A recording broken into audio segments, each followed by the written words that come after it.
And welcome back. I apologize for the break. I apologize for the stream going down. I do apologize. We were in the middle of Cure Waffles versus Maxim, and we missed out on the end of game 2. Again, I apologize. Thankfully, the stream went down at the start of the broadcast and not in the middle or towards the end. And hopefully everything stands strong. Hopefully the internet stays stable and we're able to actually cast the event. Feels bad, man. Feels bad. So again, I apologize for stream going down. Hopefully smooth sailings from here on forward. If the stream goes down again, I will most likely not return. But like if the stream is too unstable, then I may just give up on casting this morning and do a catch-up cast later on in the evening or tomorrow or the day after that or something along those lines instead. That is most likely what I will be working towards. But for the time being, we're getting to our next series. We're following Maxim here to bring down Cure Waffles, and spawning in the top left-hand corner of Oceanborn, we have the American Terran player, the Red Terran representing the CranKy Ducklings. He's one of our own. He is Dolan. And spawning in the bottom right-hand corner, we have the German Protoss, the Red Protoss player. It is Maxim. And if you're in the chat, predictions should be open, so you can place your bets on how you think this series will unfold and who you think will advance on. Again, Maxim did have a nice performance against Cure Waffles. I do think that both players were quite evenly matched. In the end, it did go the way of Maxim. Did go that 2-0. And we'll see how this story does conclude here on Oceanborn. This probe is going to be dipping in. Getting a read of what's going on. Dolan going for a double gas. Double gas opener here out of Dolan is going for a faster factory, is going for a very different setup here and something a little bit more concise. So we'll see how Dolan does come about this. Moving in with the SCV scout. Ooh, as the probe got trapped. Unfortunate start there for Maxim. The probe is finally let out, but that will be a big delay on the cybercore. That is going to be a bit of an inefficient start here for our Protoss player. Minerals are down the drain. And we'll see how we follow this up, because we do have another probe active across the map. Curious. We'll see if we do embrace it. The probe scout was denied. Factory is on the way. Back at home. So those predictions do open up. Probe dips in. We do fully wall up. We wall off, and the probe is going to be hunted down, and we don't really see much here. We don't get eyes on the main base. We don't get eyes on the building CC. We saw the SCV moving down at least. That is a bit of a tell. But outside of that, Maxim is playing in the dark. And again, we'll see how this all does come together. We're going for the add-on swap. Interesting. Going for a reactor to Hellion to begin with. Okay. Reactoring at Hellions, it's going to be Hellion Reaper. Now, the goal here is to get up to 4 Hellions, a handful of Reapers, get across the map, and get into a mineral line. This is designed to eviscerate the economy, to roast up some probes, and to get ahead in said economy. Now, as we're building up on that army, we just see Maxim moving out with an Adept Scout to get a read on what's going on, and we do have our tech of choice. It's going to be a Twilight Council opener out of Maxim. Okay, it is going to be that Twilight Council. Adept does dip in. Does threaten a dive at least before being shut down, and we'll get eyes on the Hellion production of the reactor factory on the 111. Nice scout here out of Maxim. Nicely done. As he is now aware of what's going on, and is fully walling off. Good response. Good response here from our Protoss player. We have a full wall. Hellions did not quite break through, but that's why we have the KDA charge. Yeah, we knocked the army out of position. The Hellions, they ignore the probes. Sorry, they ignore the Adepts. They get into the middle line. They go for the probes. Probes are going to get roasted. And workers are lining up. 3 Hellions, they one-shot workers. Oh, they one-shot. The probes are lining up as well. And we get 11 probe kills so far. We're not done. Nowhere close. We get 14. Oh my god, barely 16 workers do fall. An insane amount of damage dealt here. A full mineral line goes down, and behind this, Maxim is down to 19 workers. Basically, his worker count was cut in half. GG gets called, game-ending damage, and Dolan takes game number 1. Whew. GG. Dolan does take the first game, and with that, takes a lead in the series.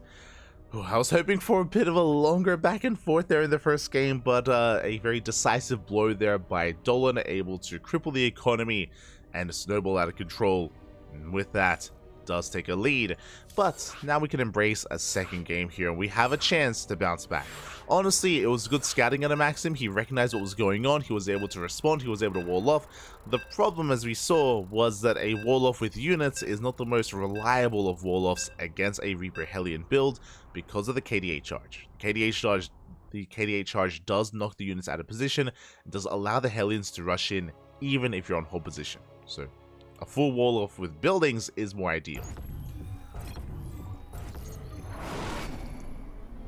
Is more ideal, and here we go. We're getting into our next game and spawning in the bottom right hand corner of Site Delta. We have our American Terran player, the blue Terran representing the CranKy Ducklings. It is Dolan.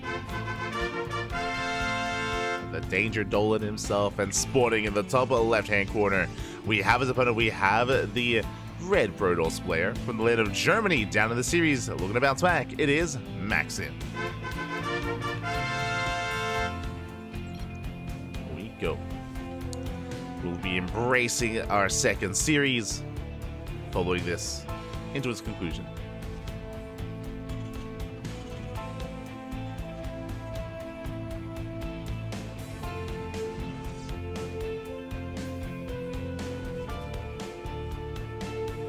Following this here into its next game, into its next setup, and we'll see where we end up. Once again, double gas opener here out of Dolan. He's going for that second gas setup. And with that, faster factory. With that, a delayed TC.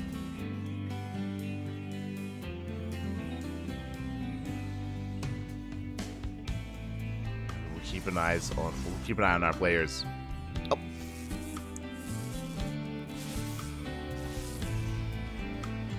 We'll keep an eye on what Dolan does embrace this time. Meanwhile, today we should be going over WTL as well. Let me just quickly double check the calendar, make sure we know where we are.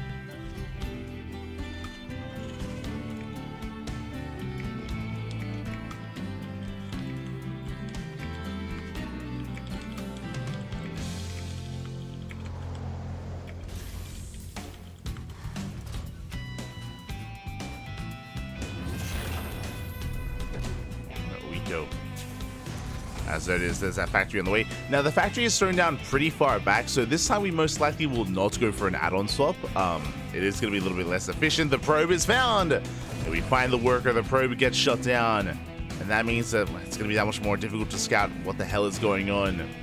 CC on the high ground, and just to be safe, across the map we do have our opener. This time, no cancel. This time, no disruption of the cyber core. And it is going to be a tech lab on the factory, reactor on the racks. I'm curious if we go for an add-on swap into Banshees. That is going to be viable. That is going to be an option here.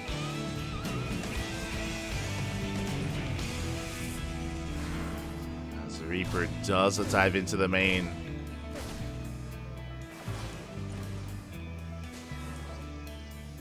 Dips into the main. Twilight Council is on the way.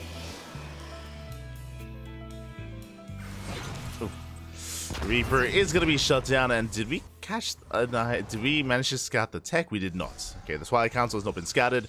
Followed by a Robo here from the side of Maxim.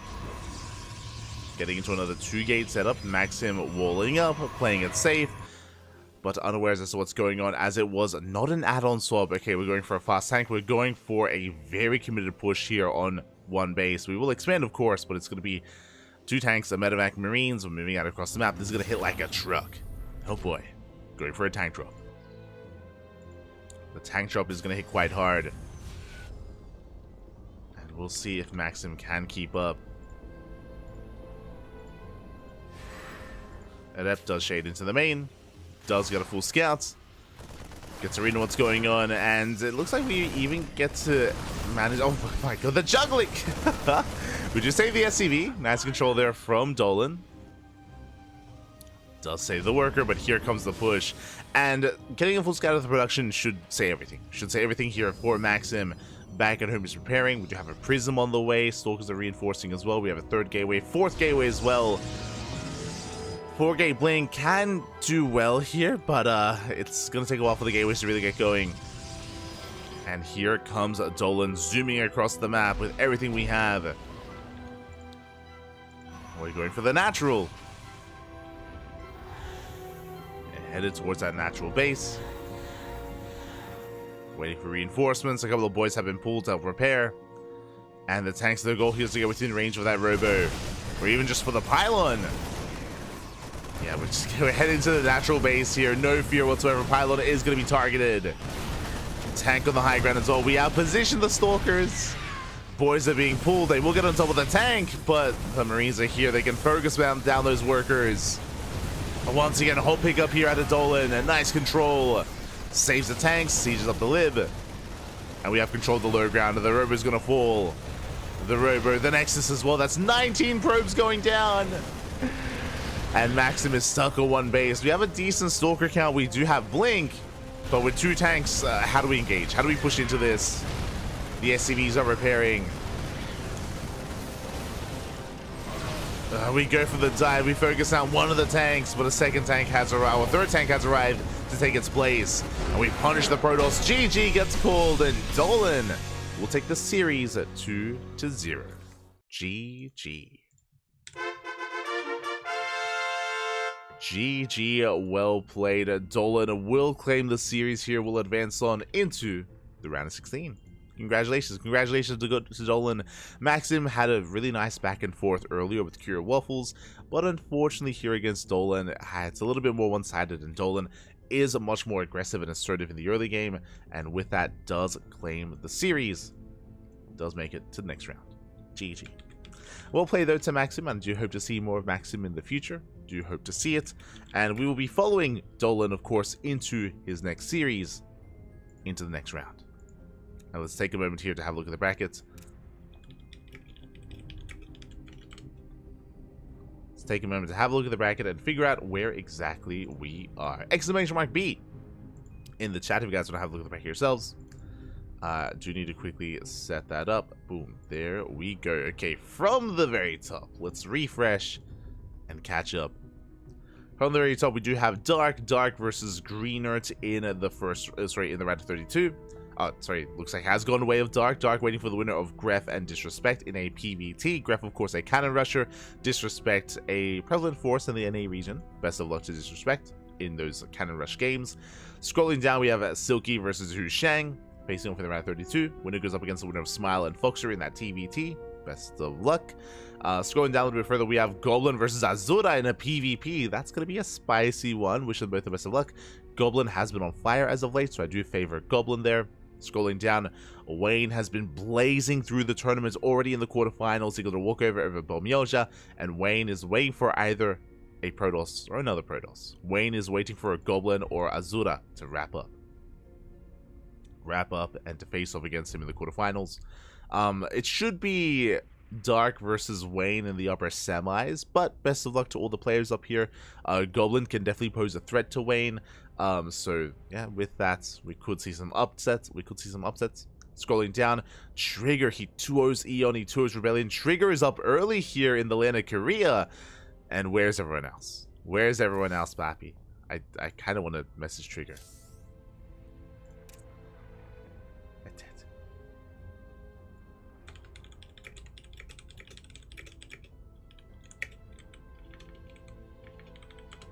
Message him.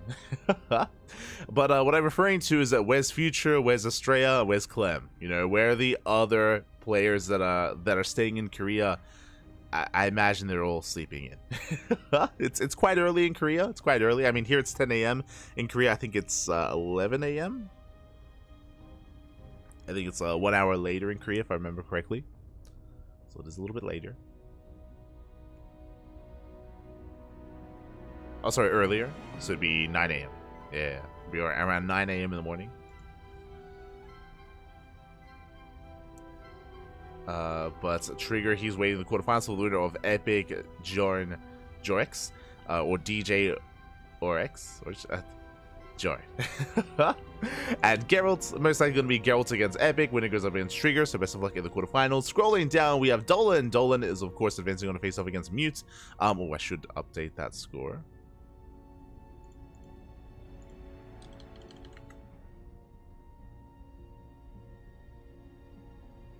But yeah, Dolan's going to be going up against Mute in the next round. And the winner goes up against the winner of Shameless and Björn. So, yes, Trigger did confirm that the other players traveling in Korea, they're all asleep. So, Clem is asleep, Estrella's asleep, Future's asleep. Shaking my head, Bobby. Wake up. Wake up these gamers.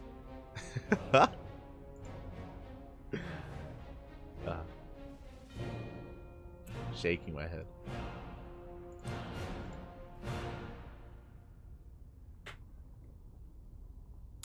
But Vetoes are underway. Vetoes are underway. And once they are done, we can jump in.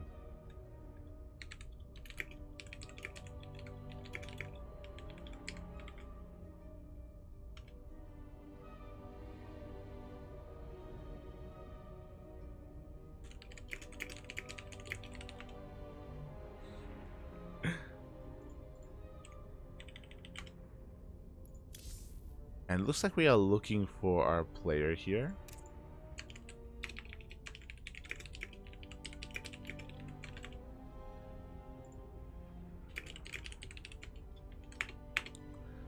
And we're looking for Mutes. Looks like he's in the ladder game. But again, Dolan versus Mute should be on the horizon here. And we'll be following this series into the next round. So it's going to be... Let's quickly double check. It's going to be Dolan versus Mute into, yeah, either Shameless or Bien. So we'll be focusing here on the lower half of the bracket.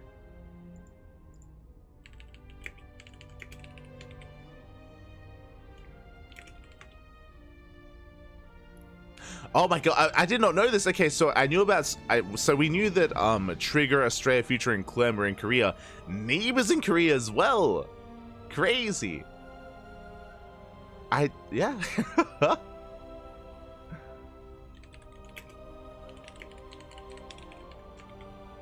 That's crazy. I didn't know. Yeah, Neeb. We haven't heard from Neeb in a long time. I mean, he's been out of the limelight. He retired, of course. He stepped away from the game a year ago. Crazy, crazy.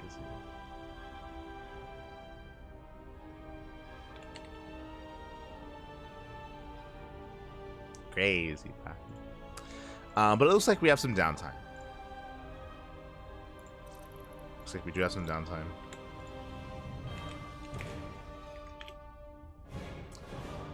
Just some downtime, and we're going to be going in a short break. Basically, Funada Mutes the would-be opponent, is in a ladder game. So we have to wait for Mute to come out of the game, and then he can face off against Dolan in the round of 16. And we can, of course, embrace that and head on over into the quarterfinals eventually as well. Any other updates going on? There are some other casters out there as well. I think Pig is casting. I say I think Pig is casting because usually Pig competes. Usually Pig, he signs up and he plays first, and when he gets knocked out, he continues casting. So I'm a little bit surprised to see that Pig did not play today. But it looks like Pig is covering Geralt versus Epic.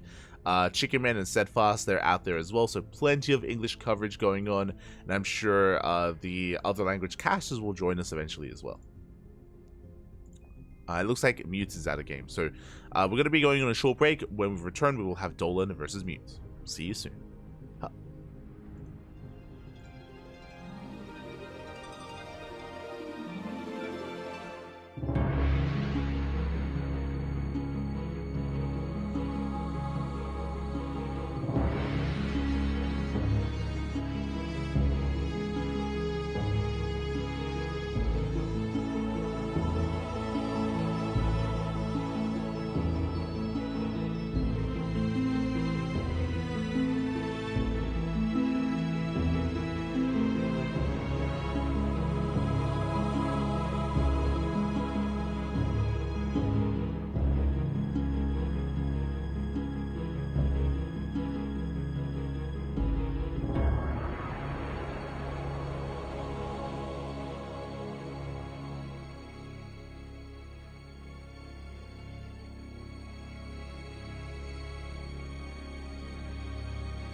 welcome back everyone, welcome back. Hope you enjoyed that short break as we have returned with our third series of the broadcast of the tournament. And spawning in the bottom right hand corner of Oceanborn, we have the American Terran player, the blue Terran representing the CranKy Ducklings. It is Dolan. And spawning in the top left hand corner, we have the Peruvian Protoss player representing Team New Angels. It is Mute. Here we go. We have our Terran versus Protoss here before us. And if you're in the chat, predictions are open. Place your bets on how you think this series will unfold and who will advance on to the quarterfinals. Will it be our Terran or our Protoss? Up to you to decide. Best of luck. Finally, some of the GMs are facing off against each other. We had some more amateur players in the earlier rounds, but now we are here to really embrace the TVP once again. It's been purely Terran versus Protoss here so far, and show us some more. Meanwhile, just to elaborate, because a shout out to BP Sun in the chat. Thank you for all the work that you do for WTL. Thank you. Yeah, we mentioned earlier that Neeb is also in Korea. He is. Just to elaborate, because I don't want to give people potentially false hope, I believe Neeb is in Korea unrelated to StarCraft. I mentioned before that Neeb, he did retire quite some time ago, and he is Korea, and he's been able to, I think, meet up with some of the other players that are in Korea to practice, like Trigger, Future, Clem, and Estrella. And Neeb is there, but he's there as for other reasons. I'm unaware as to what, whether it's studies, whether it's his profession, or whether it's just a vacation. So I'm uncertain as to the reasoning for why Neeb is there, but he's there as well. Not staying with everyone, but in Korea, and likewise has been able to meet up, which is really cool to hear. Really cool to hear. And again, for Nada, the other NA boys for sleeping in and not playing. And shout out to Trigger, because Trigger, he woke up. Trigger, he woke up. And the others did not. Shaking my head. For now, we are going to be settling in. It is going to be a Rax expand here for, Rax into factory double gas opener out of Dolan. Something more aggressive. Once again, to be expected here. Dolan has been embracing these more aggressive beginnings. These double gas openers. And once again, we're going for an add-on swap into Reactor to Hellion, into Reaper. It's going to be Reaper Hellion early on. The goal here, as we've seen previously, is to break through the front door and bust into a mineral line. To roast up that economy, to roast up those probes, to roast up Mute. So a very aggressive start.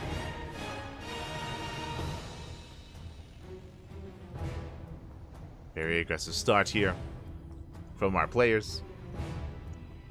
From Dolan at least. Meanwhile, Muse back at home is going to be opening up with a Twilight Council. It's going to be a 2-gate opener to begin with. Twilight Council into 2 gateways. We'll see if we throw in a 3rd gateway. We have a shield battery here on the low ground. We have Stalkers in position as well. So far, pretty nice Sim City, pretty nice wall off. And we'll see if Dolan can break through. We'll see if he can bust in. As Dolan is moving out across the map. Behind this, settling into his own starport. See if he can break in. Soldiers in position. Or we have the KDA charge. We do fully wall off. We break in nonetheless. Oh, somewhat. The Hellions take a lot of damage. They take a lot of hits. 1 Hellion does go down. We get into the middle line, but only 2 Hellions. So it looks like we will defend. We will shut this down. But not before losing 4 probes. 5 probes. 5 probes full. But that could have been so much worse. That could have been game ending. And Mute holds. Mute does defend. Meanwhile, a shout out to Shura in the chat. Shura, papi. Big shout out to Shura. Hope you had a great, or hope you're having a great day. Hope you're having a great time. Shura, of course, is the person behind most of our emotes. So thank you so much for all the work that you do and for the talent that you have as well. Thank you, papi. Thank you. Thank you for all the hard work. As we are settling into our game. We have it back and forth. This time, the Hellion dive does not do game-ending damage.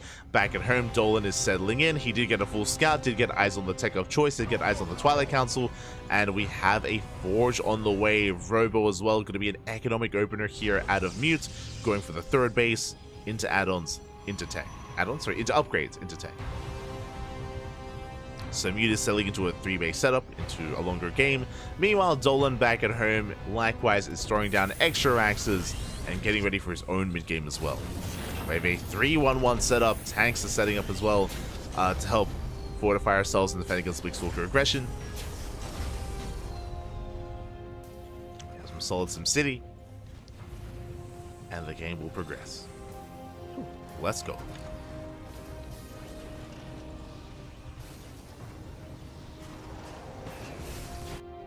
Let us go. As the hallucination is going to be diving into the main, getting a scout, trying to get a read on what's going on. Does get eyes on the Raxes. The Raxes on the production setup. The add-ons are on the way, the upgrades as well. Getting a read on what is going on. Whew. And from here, we're going to be able to settle in. We can calm things down. We can see that Mute is working towards some further gateway production here. No splash damage. I assume that we would be working towards a Bay, especially with a faster Robo, but no, there's no Bay, there's no Colossus. We're instead going to be embracing charge lots. We have double Forge, double upgrades on the way, 1-1, alongside mass charge lots. It's going to be a more Swarm Toss composition, and it's been a while since we've really seen this embrace too often. Usually we're working towards, you know, Colossus, Storm, or a more Blink Stalker heavy composition. Mass charge lock like this can really pop off, can snowball out of control, can catch out an army in the center of the map, and we'll see if Dolan gets a read on what's going on. We pick up a probe in the main. One worker will go down. Dolan is yet to really get a read on much else though. So we get another auto turret here at the third base. Another probe falls. Probe and a Zeld as well. Just barely. I mean, trading energy for units, that's a good trade here for Dolan. Nothing major, but a nice trade nonetheless.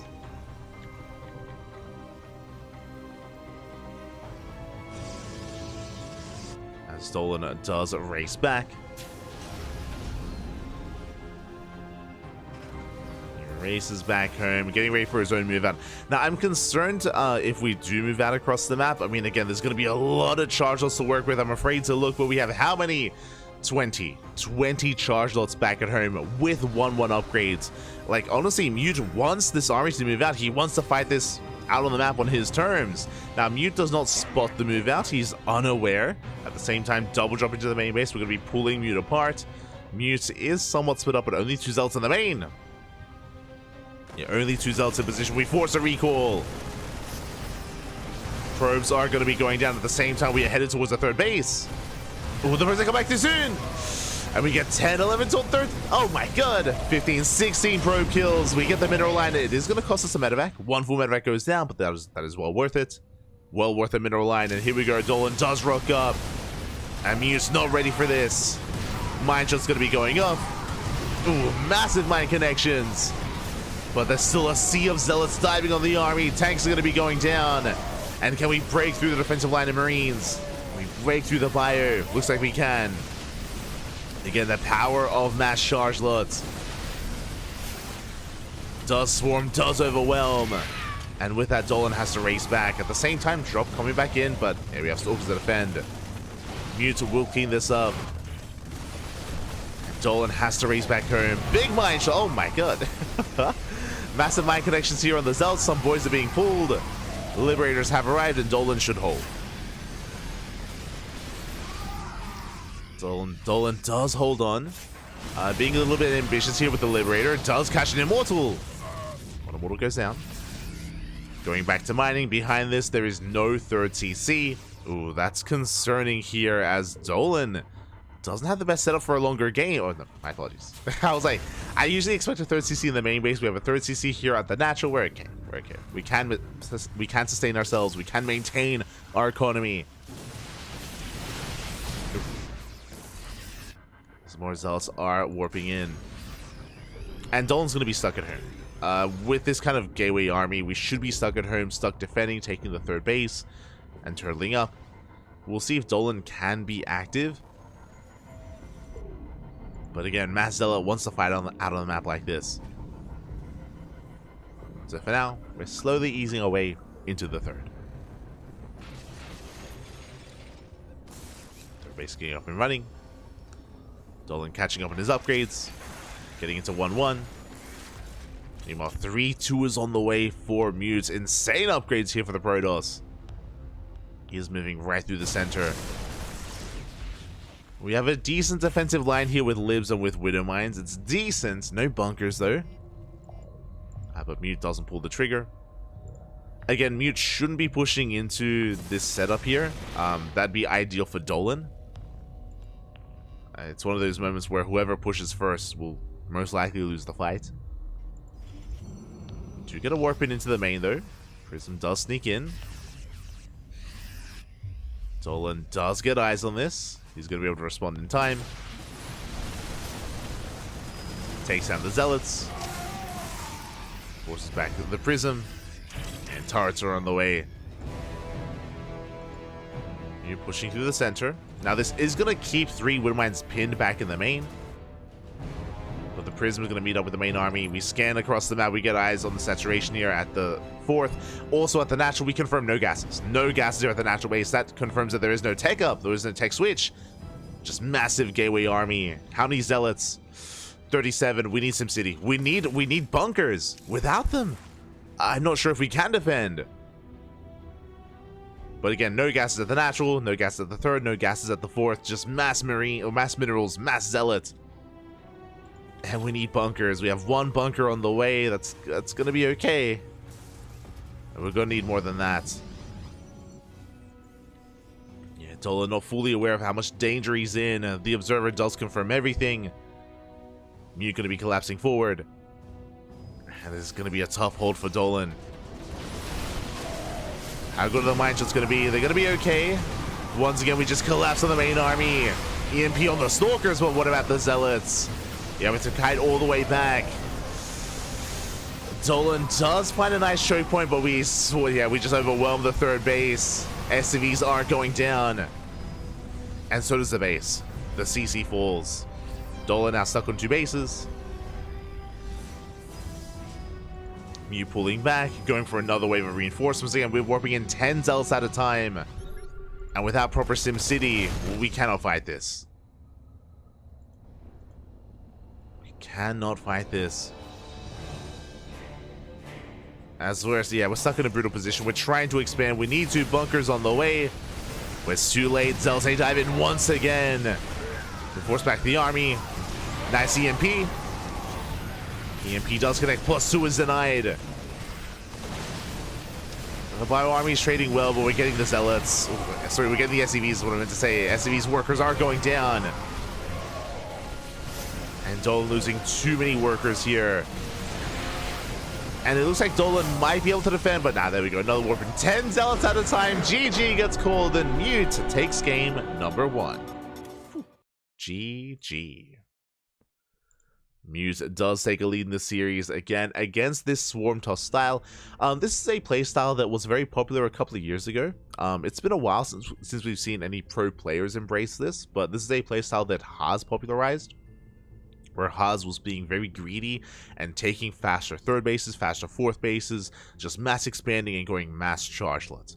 The way that this works, because we have so many Zealots to work with, is that we ideally, well, I say ideally, we cannot move out. We cannot be aggressive. We have to be defensive as a Terran player. We have to wall up with not just, Liberators and tanks and Widowmines, or not just Liberators and Widowmines, with bunkers. We need SimCity. SimCity is key here, defending against this, with wall-offs, with bunkers to reduce service area, to create choke points, and to punish the melee-based army that the Protoss is working with. And the reality is that we have to kind of give up on map control. We have to be more defensive. We have to pull back and turtle up, slowly take a 4th base, and then outscale the Protoss. Because eventually, over time, the Protoss, their army, is going to be lower quality. It's just purely Zealots, basically, with 3-3. And you can outscale that with a maxed out Terran army. But up until that point, you are vulnerable, and yeah, Mute to take advantage of Dolan. And with that, Mute takes a lead. Now we're getting into game number 2. Getting into that second game. And we'll see how Dolan does embrace this. Bearing in mind that I'm pretty sure we've seen Mute be quite diverse in his play. Be quite diverse here. I mentioned before that Dolan, upon scanning the natural, he should have recognized that there were no gases, and he should have recognized what was going on. It did look like Dolan just did misread the situation. But now we're getting into game 2, and spawning in the bottom right-hand corner of Side Delta, we have the American Terran player. The blue Terran representing the CranKy Ducklings down in the series. We'll see if he can bounce back. It is Dolan. and spawning in the top left-hand corner, we have as opponent, we have the Peruvian Protoss player. The purple Protoss representing Team New Angels. It is Mute. Thank you for adding Smurge. Aye, aye, aye.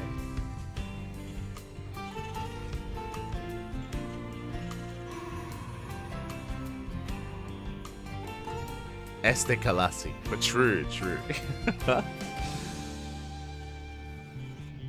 we are going to be settling in. Mute checking for a proxy. Don't blame him, especially against Dolan. And Dolan once again is opening up double gas. Double gas opener out of Dolan, going for a faster factory, going for a delayed CC. I imagine this should not be a Hellion opener just because of the map we're loading into. Basically, here on side Delta, we have a ramp coming into the natural. It is much more defendable here on 2 bases. So trying to be aggressive here with Hellions is going to be a little bit more difficult to pull off. At least with a Hellion dive, a Hellion drop, that could work. That could definitely work. As for now, Mute is pulling away. And we are going to be settling in.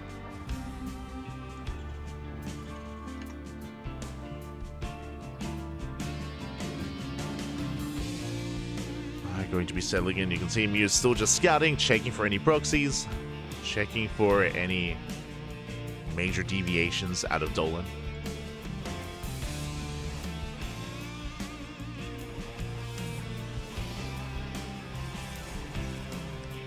As we have yet to pick our tech of choice. On a much larger map like this, I would not be opposed to a Stargate opener, but it does come down to Mute's preferences, whether he's fond of Stargate play or not.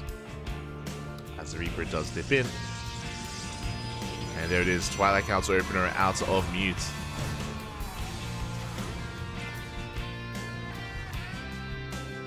Maybe a Twilight Council with the blink.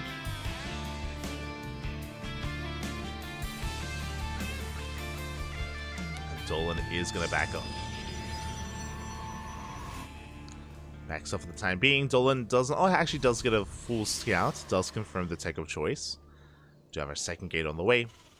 And Dolan back at home with our opener is setting up for some drop play.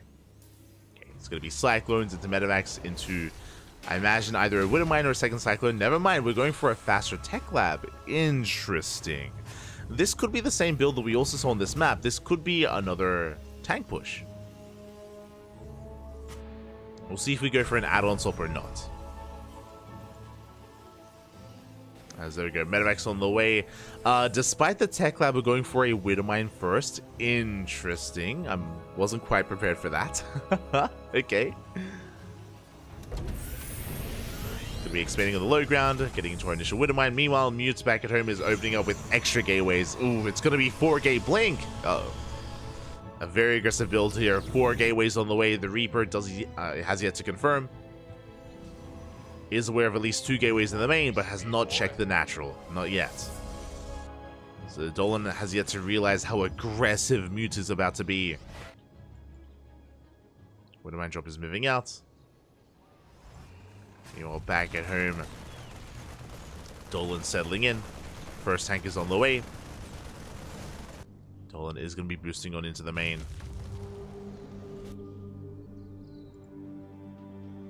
Boosting into the main base.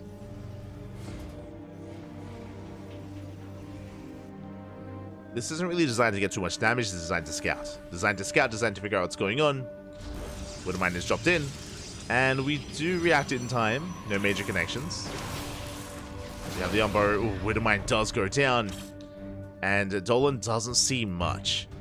And doesn't confirm the gate count. Is going to check the triangular third at least. Does confirm no nexus. But there could be a nexus here towards the south. So Dolan is still in the dark. And I worry if Dolan moves out. Oh boy. Like, pushing into 4-gate Blink Stalkers is not the wisest of moves here. But again, we just don't know. Third CC's on the way. Dolan is going to be pushing.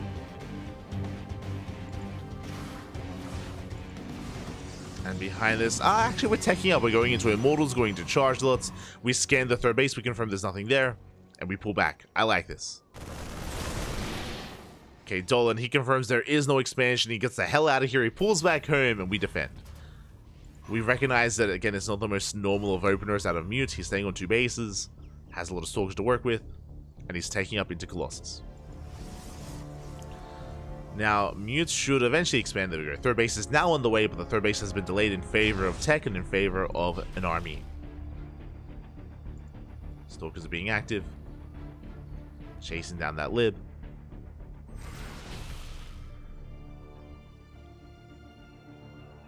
Liberator going to be forced back.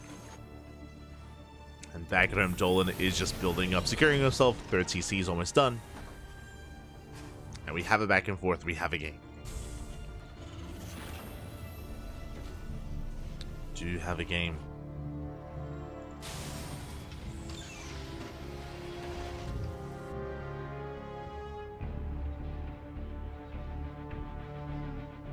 As Reaper is moving out, Stalker's likewise dipping in. Trying to contain, successfully containing the Terran player. Making sure that Dolan cannot move out. With his Observer, we can blink into the main base. We do have a tank somewhat in position. And Dolan does respond. He's also aware that there's high ground vision. Going for the scan. Catches the Observer. Observer is spotted. And now we can break out. Now Dolan, he can feel safe in the main base. He scans ahead of time. Doesn't see much. He sees gases, at least. So now he knows that it's a more gas-intensive composition. It's not going to be mass charged again, as extra gases have been taken.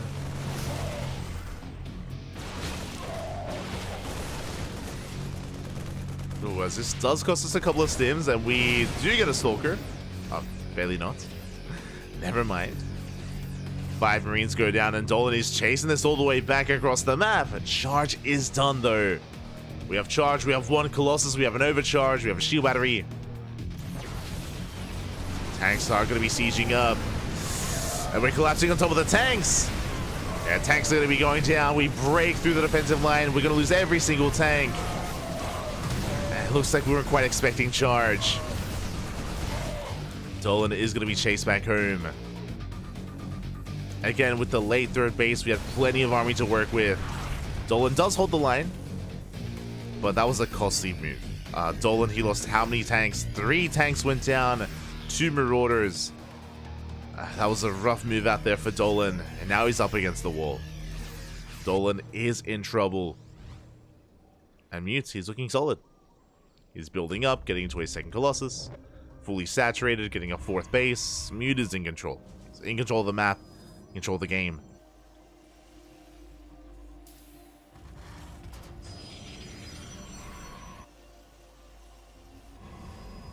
And Dolan is going to be stuck here at home. And we have to turtle up. And this time we have a bunker on the way, thankfully. We have bunkers. We're going to get our Ghost Academy for Ghost Production, of course. Vikings are on the way. Dolan's going to be working on the next step. I do like the idea of Mute immediately taking the 4th and just being greedy behind this. Double Forge, double upgrades on the way. 3 Colossus already. And soon we can start working towards Disruptors. Like, Mute is working towards an ideal composition. And Dolan is still recovering, still stabilizing after the earlier losses.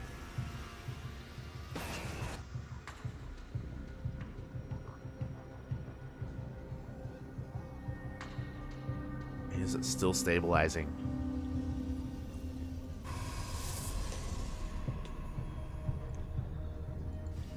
And we can have a longer back and forth here, but Dolan does need some time here to build up. Likewise, Mute is up a base. He's able to maintain his lead. And we'll see if Dolan takes a 4th. There we go. 4 CCs now on the way. It's going to be a bit of a later expansion. Dolan is supply blocked. It's going to slow us down a little bit.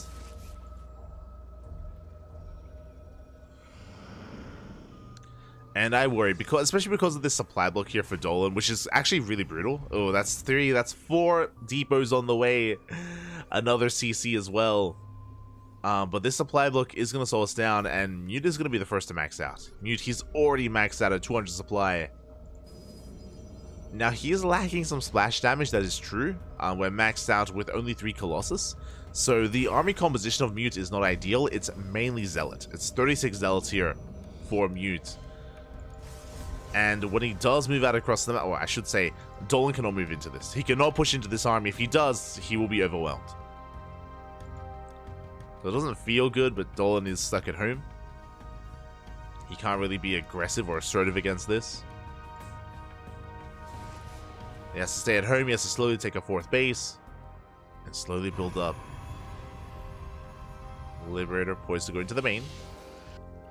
Mute's consolidating his army, bringing everything together. Lib does siege up. Scan reveals the position of the army. And again, Dolan are gonna try to engage, but that's so many Zealots. We even force friendly fire. Medivacs get low. We're collapsing on the main army. And once again, we just couldn't fight this out of the open, Papi. Yeah, we could not fight this. We collapsed on the main army, and Mute's snowballing out of control. We try to come in from behind, try getting on top of those Colossus, but alas, the ground army is breaking through. Boys are being pulled in a moment of desperation. But so many SCVs going to be going down.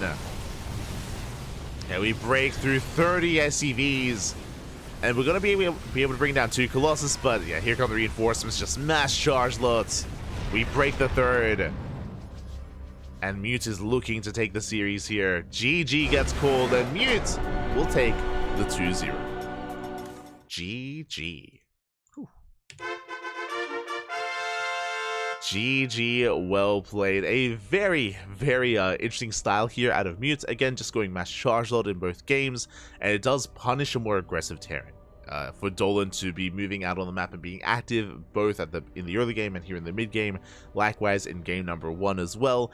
The aggressiveness is punished for this just mass charge load style here, for fighting out in the open, for having these insane moments, these insane trades from the side of the Protoss. GG. GG, well played. I'm getting flashbacks to a couple of years ago. I'm not gonna lie, this was very meta a couple of years ago. We saw a lot of this. We've seen many a Korean Terran die to this. We've seen players like Bjorn, Kjor struggle against this in the past. Eventually they got a handle of it, and as I mentioned, the answer to this is just to be more defensive, to turtle up. It doesn't feel good. It doesn't feel good just kind of like relinquishing map control and playing it slow, but it is typically how players approach this. Just like walling up, taking a 3rd, slowly taking a 4th base, and having a slower approach to the game. GG. GG, well played. With that, congratulations. Mute will take the series and will advance on into the next round. And does he have an opponent? That is the question. Exclamation mark B in the chat if you guys want to have a look at the back yourselves. Let's switch on over and catch up with what has been going on. From the top.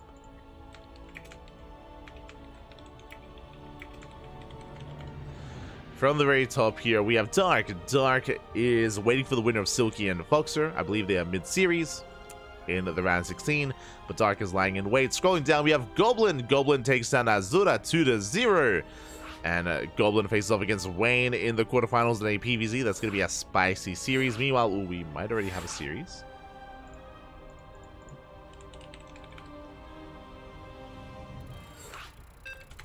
Oh, we're tied up. We're tied up 1-1.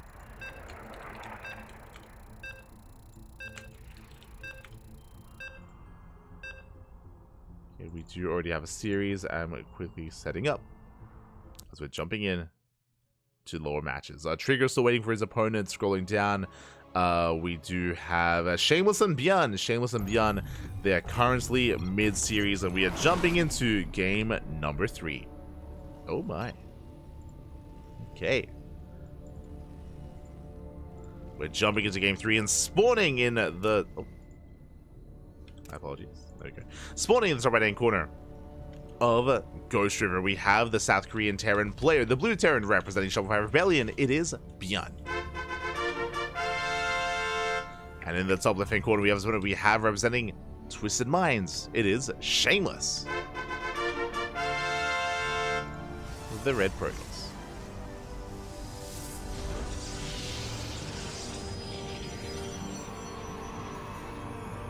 But I am just quickly setting things up here. Beautiful. And settling in. Here we go. So we are tied up 1-1. We did miss out on game 1 and game 2, but we're here to embrace the ace match between Shameless and Bjorn. Shameless, of course, if you're unfamiliar with him, he's an up-and-comer in the European region. I believe he's 17. No, he was 17. I think he's 18 now. I think his birthday was this month, if I remember correctly. So Shameless is recently 18, so can now start competing in WCS, or I say WCS, in EBT, in the ESL Pro Tour. Has come of age. I think he already did. I think you have to be 16. I think you have to be 16 to compete. But Shameless is an up-and-comer. He's been improving a lot over the past year. Over the past 12 months, Shameless has been getting better and better results. And even here, bringing Bjorn to the ace match. And can we cause an upset? Can we bring Bjorn down? One game is already impressive. And can we do even more than that? Can we do even more? But now Bjorn is going to be expanding here on the low ground. It is going to be an economic opener. Racks expand. Racks expand out of Bjorn.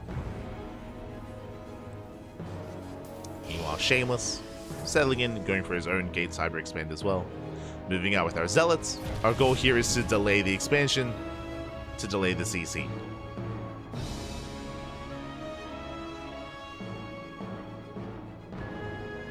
we go.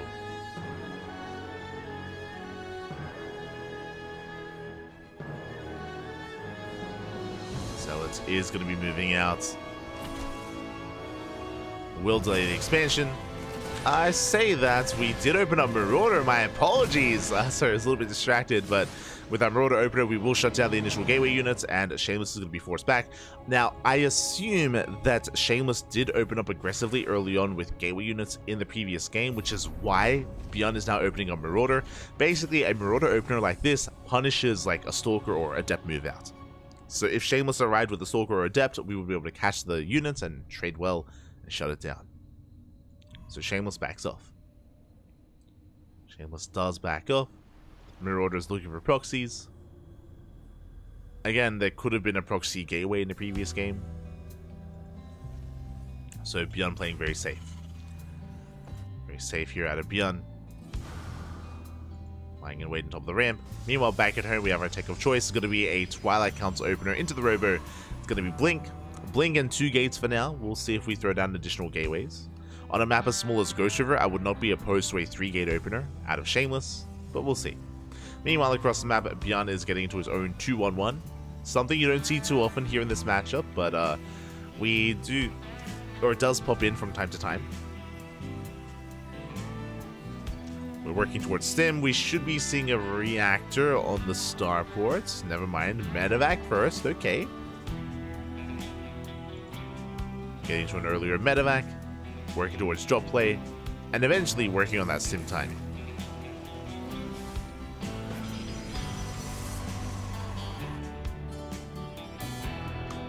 Meanwhile, it is going to be 3-gate Blink out of Shameless. 3 gateways here for our red Protoss. Embracing Mass Blink Stalker. And we should be able to deal with the initial drop play. Here we go. 3 Widowmines across the map. We'll see if Shameless can react in time and shut this down. Let's see if he can. As the drop is making its way towards the natural. Likewise, Bjorn is building up on 2 bases, waiting for Stim to kick in. Here comes that drop. Up. And we do blink in.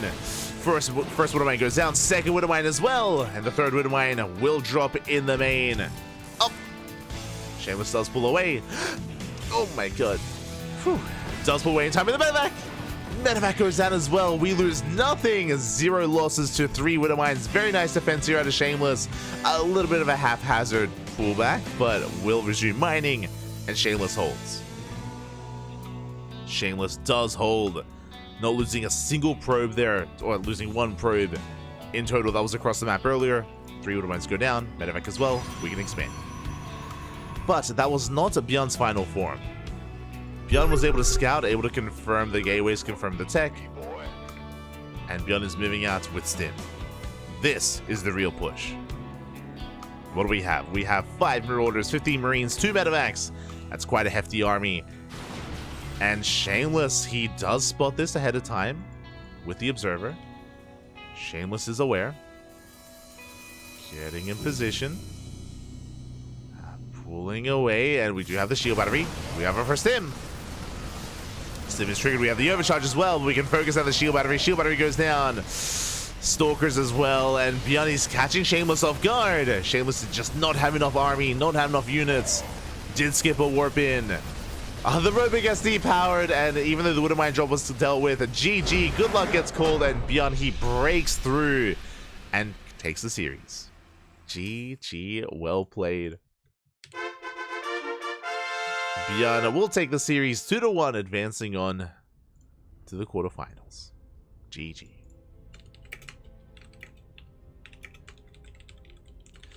GG, well played. Beyond will advance on, and he has an opponent ready and waiting. My condolences to Shameless again. Shameless defended beautifully against the Widow Mines, but as we saw, Shameless was not ready for the move out. He did spot the move out in the center of the map with the Observer, but he did not have an Observer further out to give him a little bit more leeway, a little bit more wiggle room, a little bit more reaction time. So again, very little time to respond there. He was caught out. And with that, we have our next series. It's going to be a TVP between Beyond and Mute.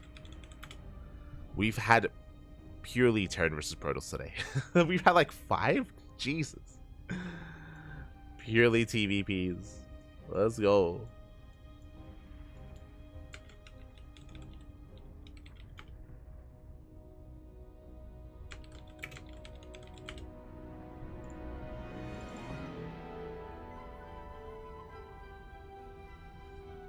As we are getting ready for our next series, and you can see it already ahead of you. Beyond versus Mute in another Terran versus Protoss in the quarterfinals. Vetoes are underway, and once they wrap up, we can embrace our next series. And meanwhile, do we have any other updates? Do we have anything else going on? We kind of glossed over it. Now, I believe there are some series that haven't been updated. So currently, Silky versus Foxer is ongoing, question mark? Yeah, that's being casted by, I believe, Chicken Man. I believe Chicken Man is covering that series. Yeah, Silky is up 1-0. Scrolling down, we have, of course, the winner against Dark. We have Goblin versus Wayne. That should be casted. I don't think it is, though. I'm a little bit concerned. I think Steadfast is following us. I don't know where Pig is. Let me just double check. Hopefully Pig is on that series. Yeah, no, Pig is on Geralt versus Epic in the Ace match. They are in the Ace match. Let's see. Zombie Grub, I think, is also on Geralt versus Epic. Yeah. Zombie Grub is also there.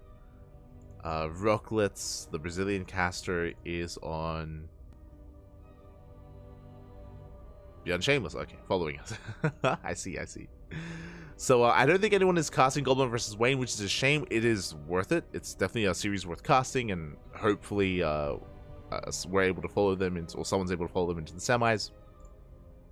Scrolling down, we have Trigger. Trigger is waiting for his opponents. I mentioned before, Geralt versus Epic is ongoing, and Geralt versus DJ has not been updated, or George has not been updated, unfortunately. So I'm sure we'll get an update soon, and we can, catch up with all these results and everything that's been going on here. Once Epic and Geralt finish up, I'm sure Trigger series is going to be casted. It's going to be covered by Pig and Zombie Grub. And scrolling down, we have our series. So we have a lot of attention actually down here towards the southern half of the bracket. I think Chicken Man is the only caster towards the north. So Chicken Man is going to have Silky versus Foxer into Dark all to himself into the upper semifinals. Going to be some really nice series, I'm sure.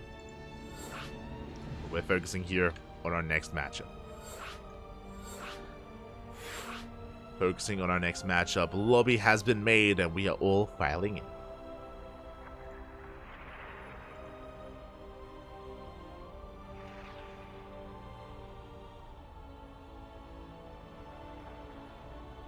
Are going to be filing in.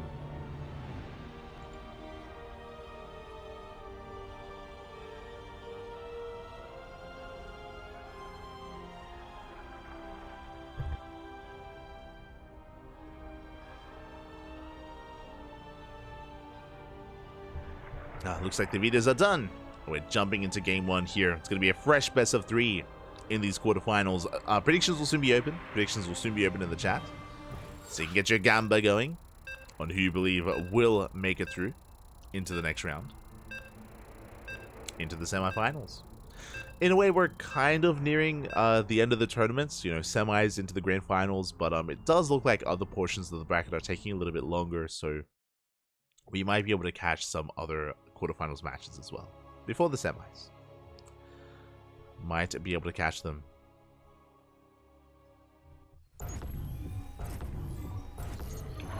Here we go, spawning in the top right-hand corner of Alkion, and we have our South Korean Terran player, the Blue Terran representing Shopify Rebellion. It is Byeon. And spawning in the bottom left-hand corner, we have his opponent, we have the red Protoss player from Land of Peru, the Peruvian Protoss representing Team New Angels. It is Mute. Again, Mute was able to flex a more Zealot-heavy composition and Zealot-heavy style earlier in the event against Dolan, and we'll see how Mute approaches Byeon, as Byeon is a bit of a different beast, different caliber of player. Byeon is coming in as one of the favorites. Coming into this event, Byeon and Dark were favored to face off in the finals, but we have seen that Byeon has shown weakness already. Byeon, he dropped a map to Shameless. And if, again, if Shameless can bring down Byeon, then it can potentially show weakness here to other Protoss players, and maybe players like Mute or Trigger or even Geralt can vie for that and threaten Byeon. Potentially.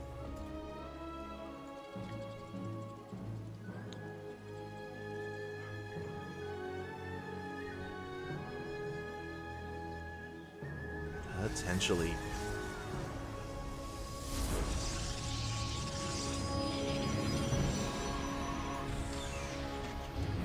For now, we are settling in. It is going to be double gas. Double gas open out of Byeon, going for a faster factory.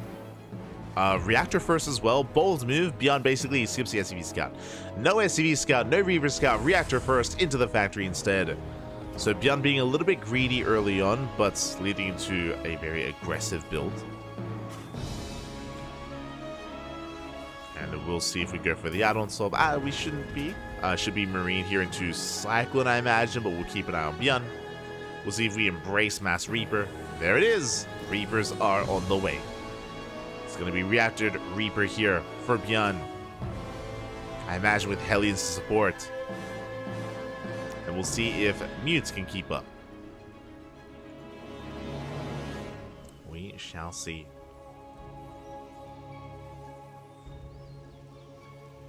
As Byeon is amassing his army. Yep, Reaper Hellion on the way. Going for the CC on the low ground. And once again, we have Mute walling up at the natural. Twilight Council's on the way. Pylon blocking that Reaper cliff. Are settling in.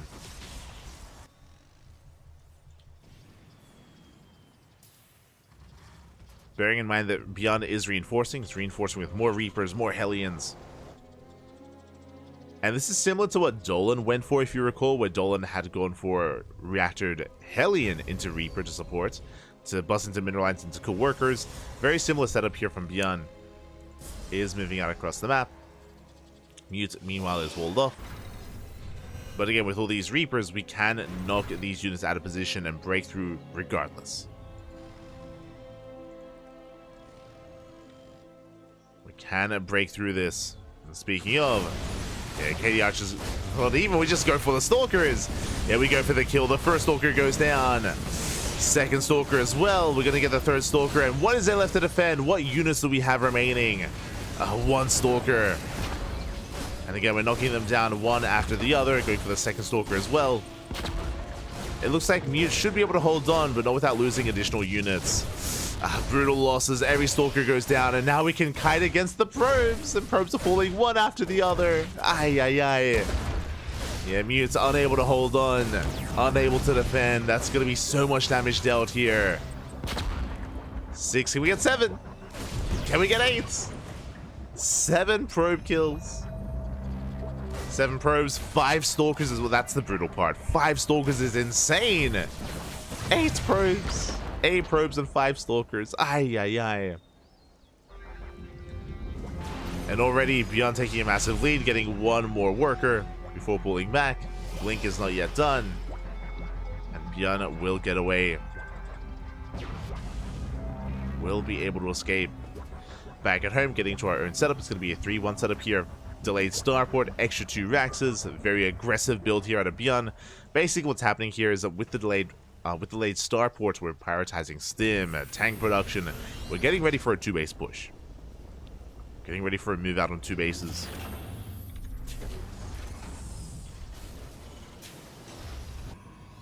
And Mute needs time to recover, needs time to stabilize.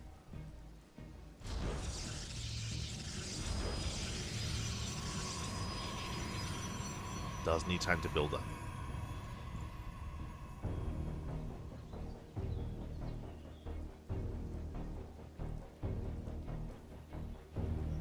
We have the robo on the way. For now, I believe just a 2-gate setup. Yeah, just 2 gateways. Forge is on the way. Robo's on the way. Mute is taking up towards charge. Of course he is, as we've seen previously. Charge can really do quite well here if we have momentum, if we have an economy. That's something that we don't yet have.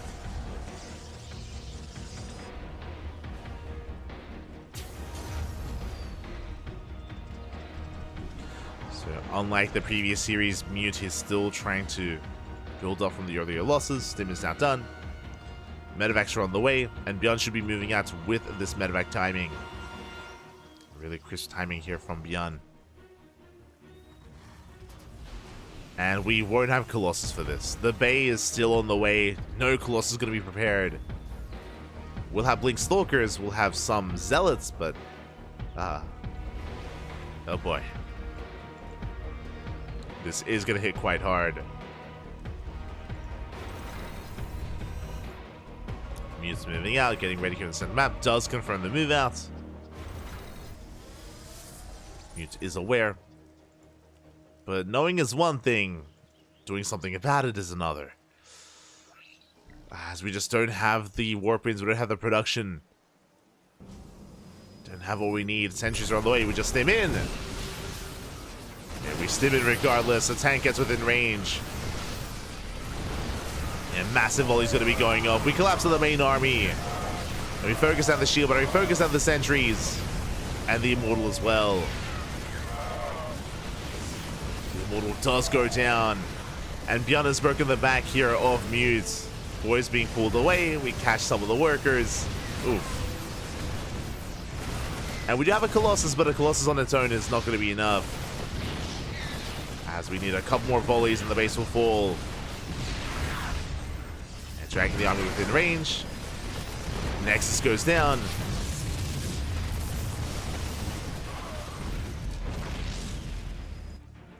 And Beyond is still just rallying across the map.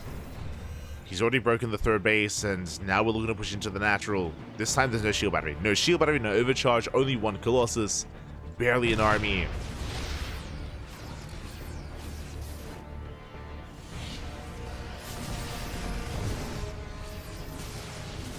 Barely a standing army at this point. And now we're going for the kill.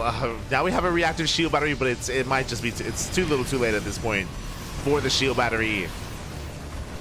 As Beyond is gaining more ground. The Colossus is swiping away at the army and getting a lot of damage, don't get me wrong. But there's no support. The Colossus goes down. And that was the backbone of the army. GG gets called, and Beyond will take game number 1. Whew. GG. Again, just a really aggressive opener out of Beyond, opening up Reactor Reaper Hellion. Got so much damage and had almost won it then and there early on with that early Reaper aggression. Catching 5 Stalkers and all those probes. 5 Stalkers and, what was it, 8 probes? Jesus. Yeah, with that, Beyond set himself up for success, was able to follow it up, of course, with the double medevac timing, with our stim timing even, able to move out across the map, and alas, Mute just didn't have enough, didn't have the resources, didn't have the army to hold, to defend. GG. GG, well played. Now we're getting into game number 2. Game número 2. And we're going to be loading into Oceanborn.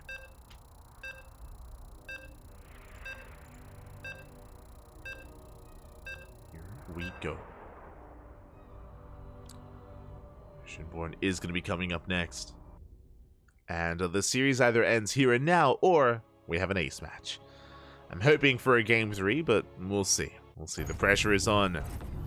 And we'll see if we go for another another aggressive start from the side of the Terran. As spawning in the bottom right-hand corner of Oceanborn, we have the Korean Terran player, the blue Terran representing Shopify Rebellion. It is Byun.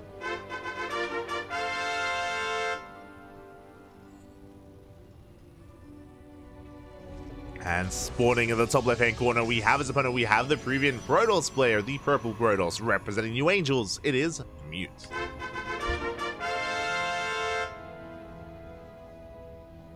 Here we go. Have Mute versus Byun. We have game 2. This time, Mute setting up his wall off here on the high ground. At least initially. And we'll see if Byun once again embraces a double gas opener. We shall see. I feel like our eyes are mainly on Byun to dictate the pace of the game. To see if we go for something more aggressive or more economic.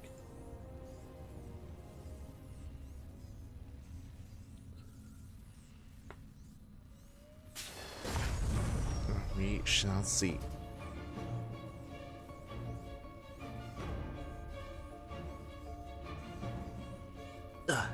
Just stretching. Just stretching, man.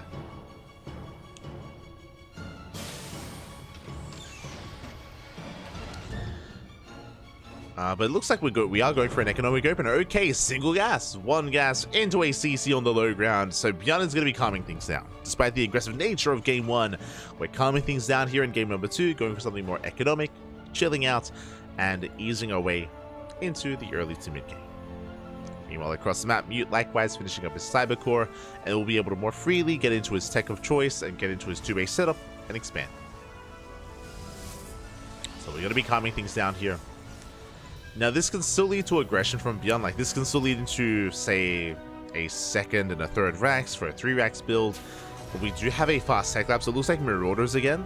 We saw this variation from Byun against Shameless, if you remember. Yep, there it is. Marauders are on the way. So it is a Marauder opener. This is designed to shut down any early gateway units as they move out across the map. So if Mute, for example, tries to apply pressure with his Stalker, then these Marauders will punish the move out. As we can see, the Stalker staying at home, we're walling up the natural base. We have the gateway, we have the Twilight Council, shield battery as well. So Mute is getting ready for some Reaper Hellion aggression. As we can see though, no Reapers or Hellions in sight. At least not in any kind of big numbers. First Reaper's moving out for scouting information, but this is designed to defend against a Hellion dive or Reaper dive that we saw in the last game. So some solid SimCity here from the Protoss. Byun is going to dip in and dips away.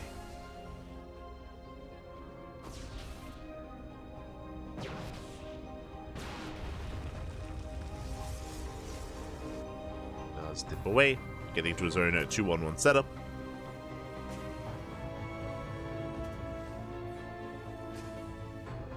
Going to be settling in. The Marauders moving out as well, looking for any kind of stray units. Bold move here by Byun. Being this active. But won't really come across much here. Again, if Mute was moving out with a Stalker or with an Adept, trying to get some scouting information or just poking out, would be punished. Byun is building up towards his Stim timing. Stim is on the way, Metavax, third Rax as well. And Mute is going to likewise be able to settle in as well. Reaper does check an extra gateway. When I say extra gateway, it's just 2 gates, just 2 gate blink here into a Robo. Nothing too crazy here out of Mute.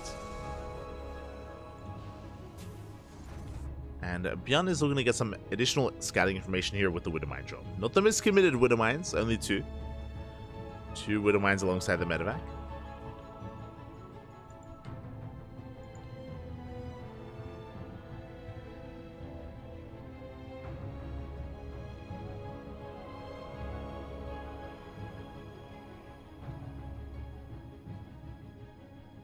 And is going to be moving out. And likewise, Mew just taking a third base. No big signs of aggression, no gateway explosion. No faster warp-ins or additional warp-ins. We're just calming down. We're just calming things down. Medevac is spotted by the observer. Mew is in position. Ready for the drop.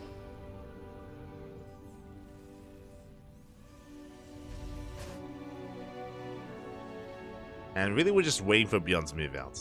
Bjorn's stim is done, but we're just waiting for the medevacs. Once the medevacs arrive, then Bjorn can commit to a push, and his goal here is to apply pressure and potentially deny the third. Move out is spotted. Somewhat. As the Stalker is shut down. Medevacs have arrived.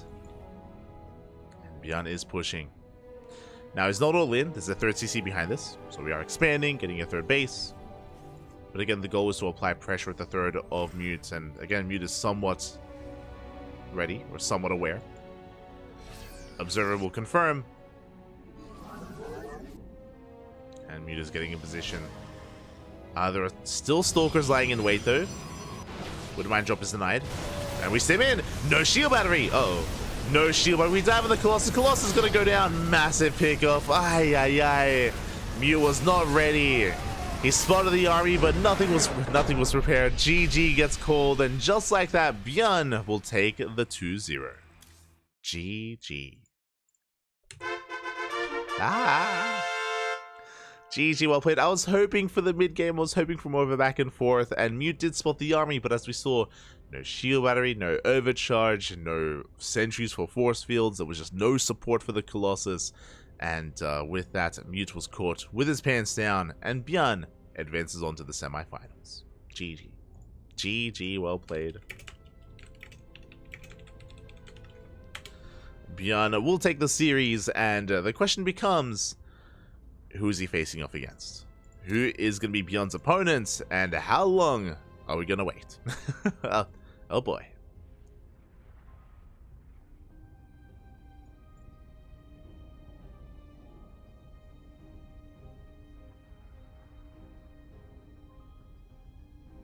As we are just trying to gather some updates here.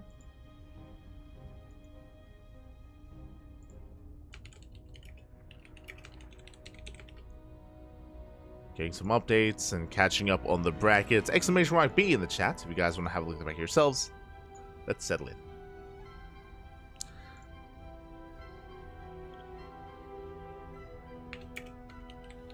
If I remember correctly, Epic and Geralt were in the ace match, so it looks like Epic has taken that series, actually. Oh my god. Okay. Okay, from the top, Let's catch up here. So we have Dark still waiting for the winner of Silky versus Foxer. I believe that is happening over on Chicken Man's channel? Question mark? Are they still playing? Are they still mid-series? Oh my god. Okay.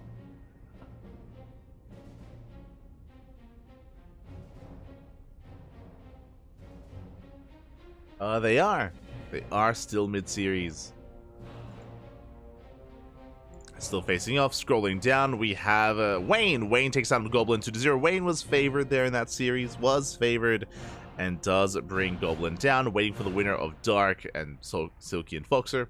Scrolling down, we have Trigger. I believe Trigger is up against Epic. That means that Epic did bring Geralt down.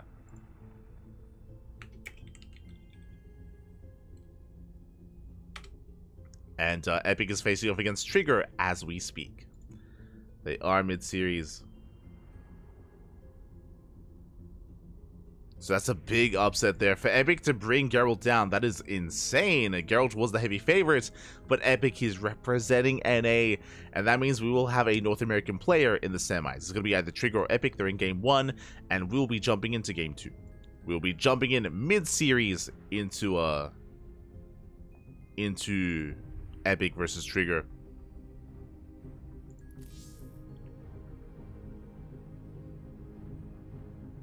We'll be able to jump in.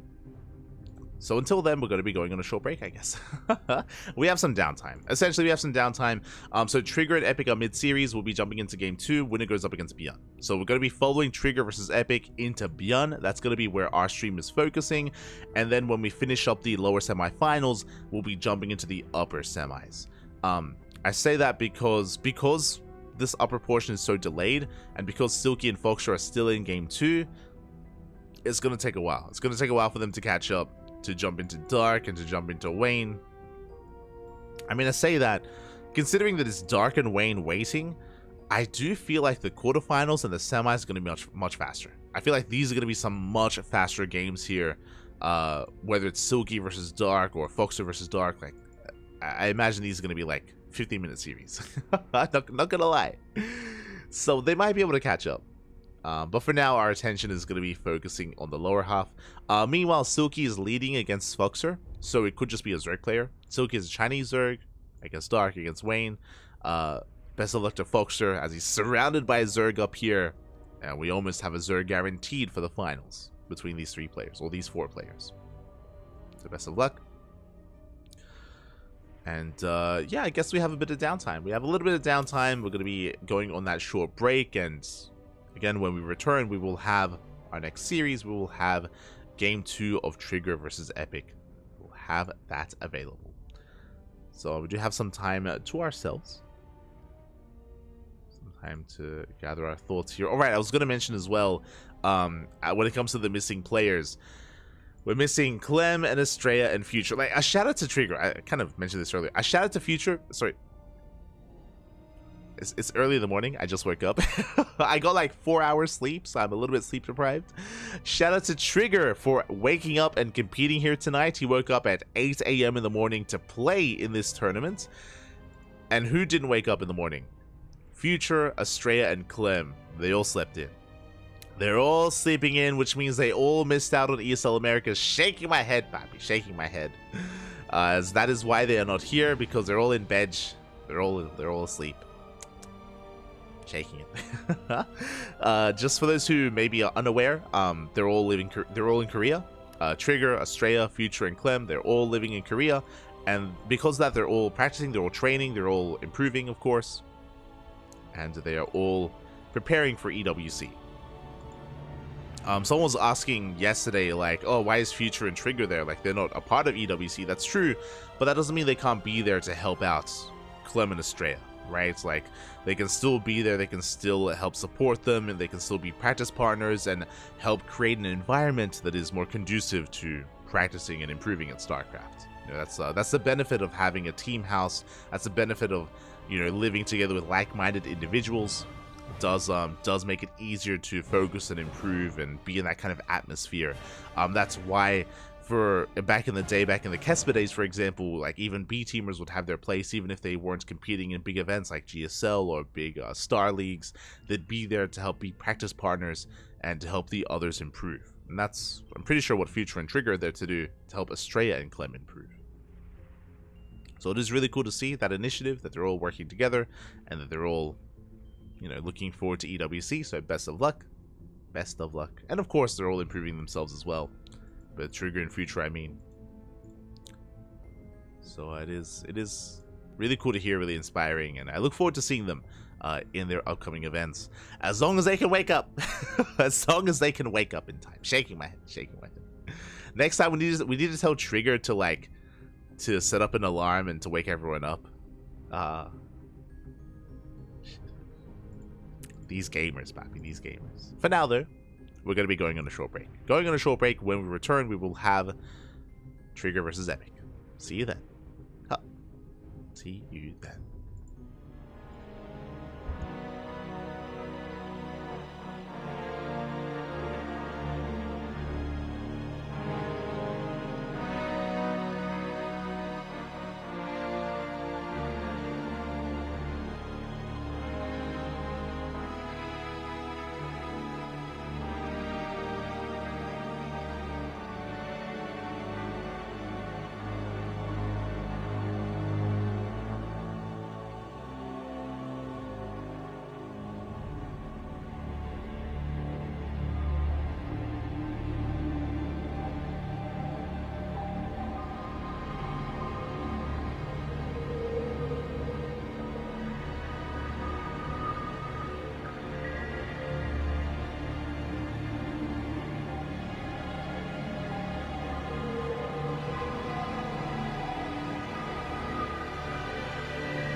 And welcome back, everyone. Welcome back. Hope you enjoyed that short break, that brutal OSC, as we have returned with our final quarterfinals match, potentially.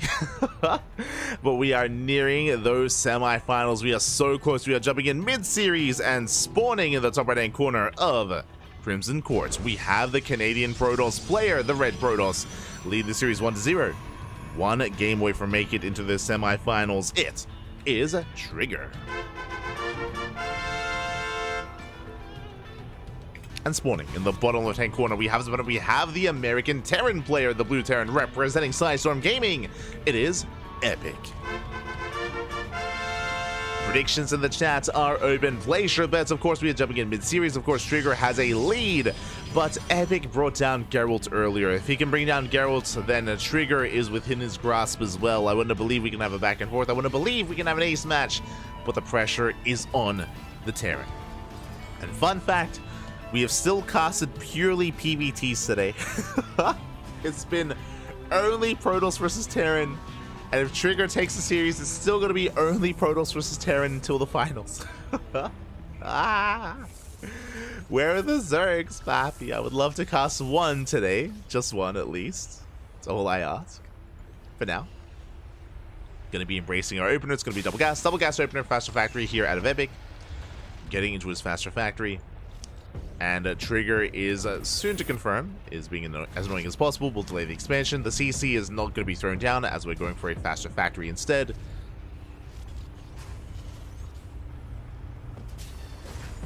As Trigger gets forced back. Not really aware of what did occur in the first game, so if you are maybe a little bit more privy to that information, then let us know. Would appreciate it. For now, just calming things down, settling in.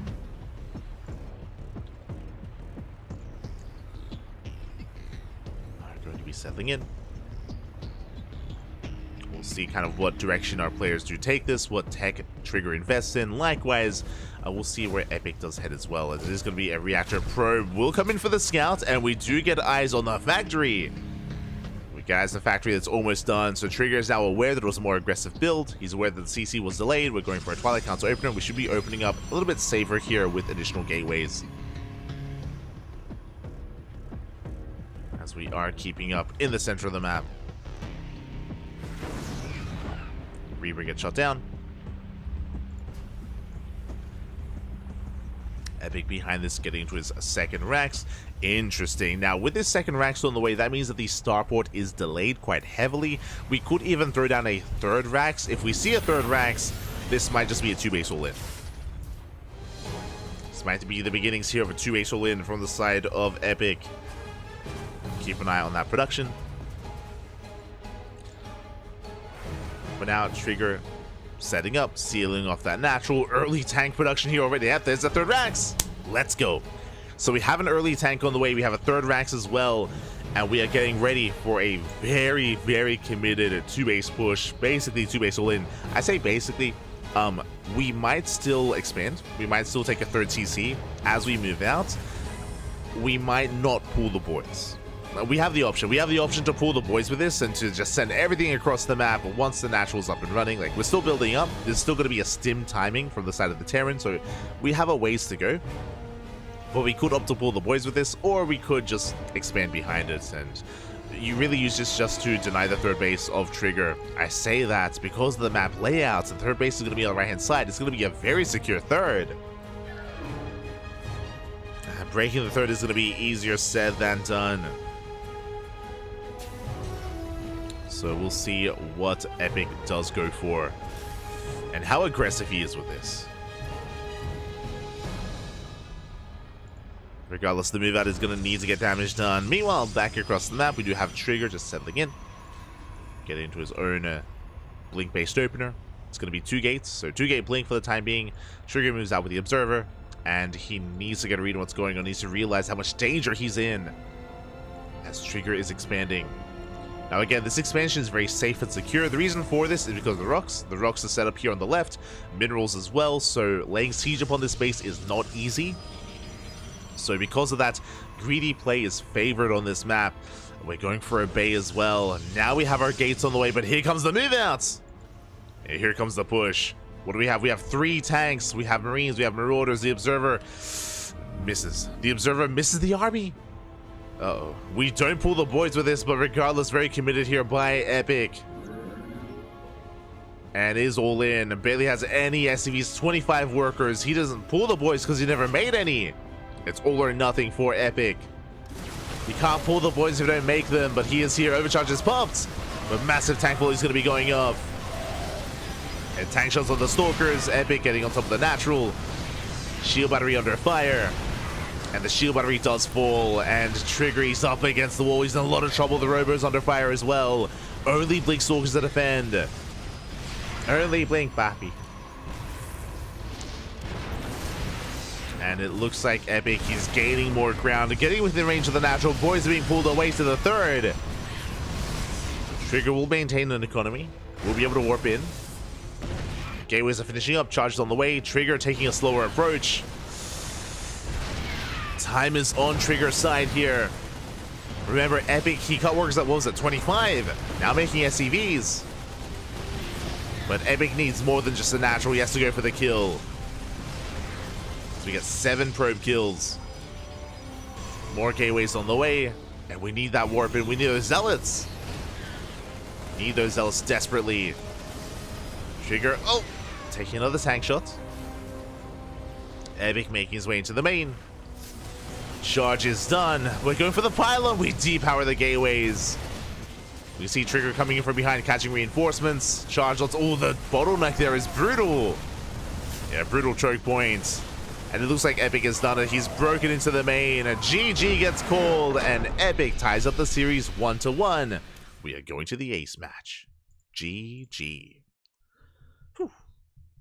GG, well played. Again, Epic, he was going for a 2-base all-in. A more unique one where we didn't pull the boys with it. So we had no boys to pull. We cut workers very early on and just doubled down for the 2-base all-in. Unfortunately, Trigger missed the move out, if you remember. The Observer barely missed the move out of Epic, so Trigger didn't know what was going on. Because of that, Trigger, likewise, was also being very greedy as well. Remember, it was 2-gate blink into a third, and it was a bay after the third base as well, and no safety immortal. The reason for this is the map. We spoke about how defendable and how safe your third base is on Crimson Court, which is what leads to more greedy play on this map. Which is why, I mean, Trigger did get away with the third. The third was safe and sound, but it wasn't about the third. It was about the natural. It was about the 2-base all-in. So GG, well played. We're going all the way to game 3, and this could end either way. This could go either way here. I do favor Trigger, but Epic is on fire today. For Epic to bring Geralt down is wild.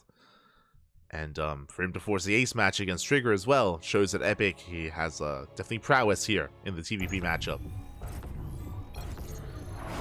And we'll see who our winner is going to be. Who will advance on to the semifinals. The spawning in the top left-hand corner of Oceanborn, we have our Canadian Protoss player.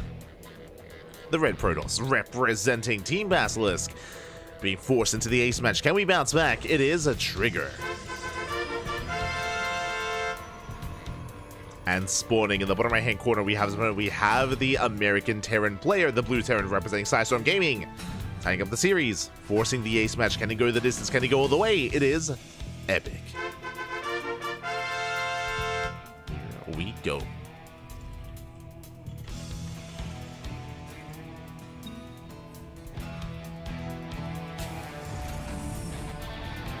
Are going to be making our way here into the ace match, and the question becomes, how do we open up? What are our builds of choice? That is the question here. As to now, our gases are on the way.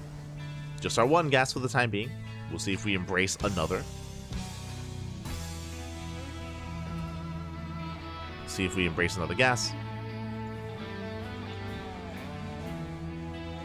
Trigger moving out.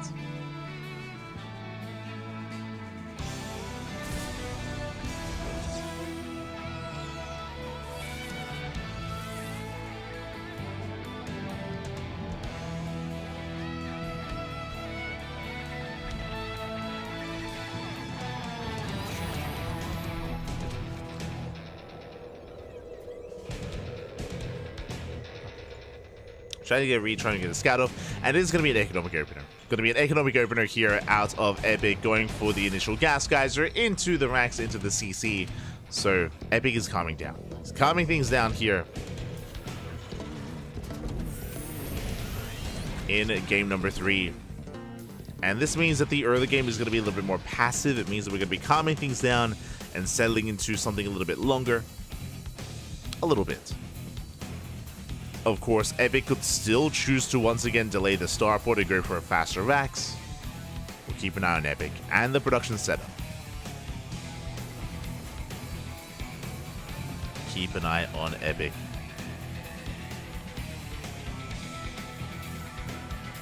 So now it's going to be another Twilight Council opener here out of Trigger. Twilight Council with the blink.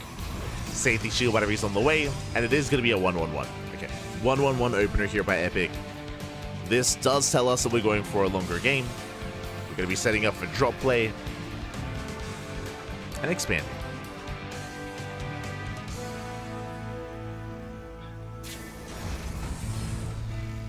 So we are moving out with our initial units, Hellions, Submarines. There is potential for economic damage here, but Trigger is playing very safe. We have the shield battery, overcharge, stalkers, full wall off here at the natural. Trigger looking quite secure. That's where the medevac drop comes into play, because we can bypass the wall and head into a mineral line. Damage can still be done.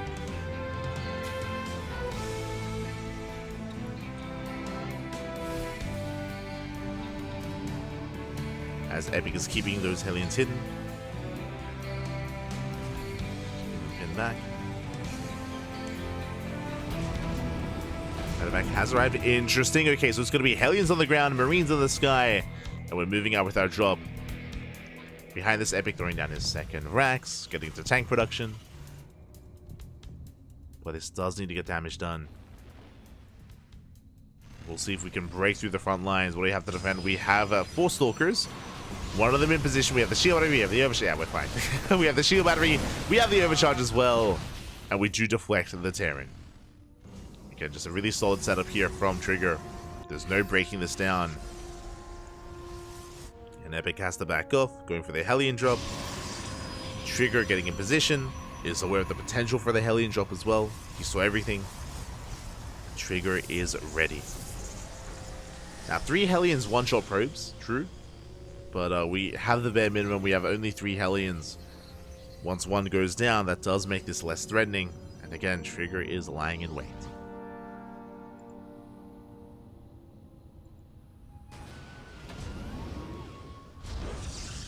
Epic not going to commit behind this. Just settling into our tank production. Bunkers are on the way. Basically, we are getting ready for the counterattack. Trigger does have how many gateways? 3 gateways in the main. We have 1 gate with the natural 4-gate blink out of Trigger, going for a going for a third base. That is true, but Trigger is going to move out with a mass amount of blink stalkers. The prism has arrived, and Epic is going to be in a lot of trouble. Trigger is going to be the aggressor. Hellions do slip in though. They slip into the main base. They force a big reaction. Boys are being pulled away. They light up. No! They light up! Oh my god, that was brutal. That was almost perfect, as we still get 7 probes. The Stalkers, they race back home. We delay the push. But have we delayed enough? Have we bought enough time? Back then we have a bunker and a tank on the low ground. We have a tank in the main base. No bunker. The main base is still looking quite exposed. I'm still quite concerned here with the main. Bearing in mind that Trigger has high ground vision with that prism, and we can avoid the natural. We can dive into the main. We'll see what Trigger does go for.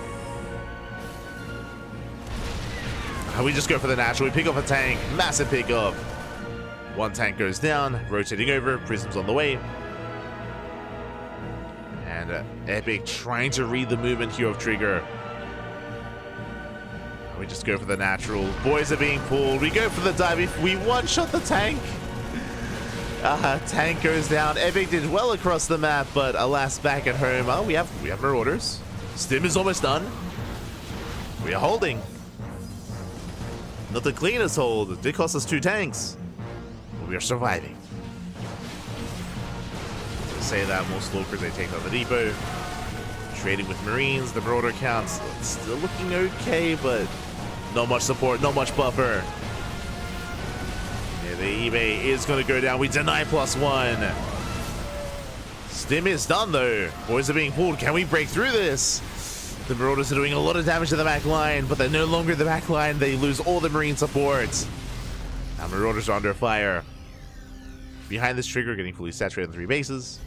Getting fully saturated. But the Marauders, they're holding on. They're holding their own. Prism into the main. Zelt's confirmed the 3rd CC. Zelt's going to be dropping in. Getting 2 workers. Distracting Epic. And Epic holds. Epic does hold on, which means we're settling into a longer game. The trigger is just getting up to 3-base saturation, working towards Immortals. The tank is under fire. Oh my, oh no! We pull back too soon. Trigger, he pulls away a little bit too soon. The tank survives. Oh my god. We have our SCVs, we do repair. Tank does make it. It's gonna be a one-way trip. Yeah, the Vikings on the hunt. Stalker's gonna be able to defend it. They do fend off that Viking.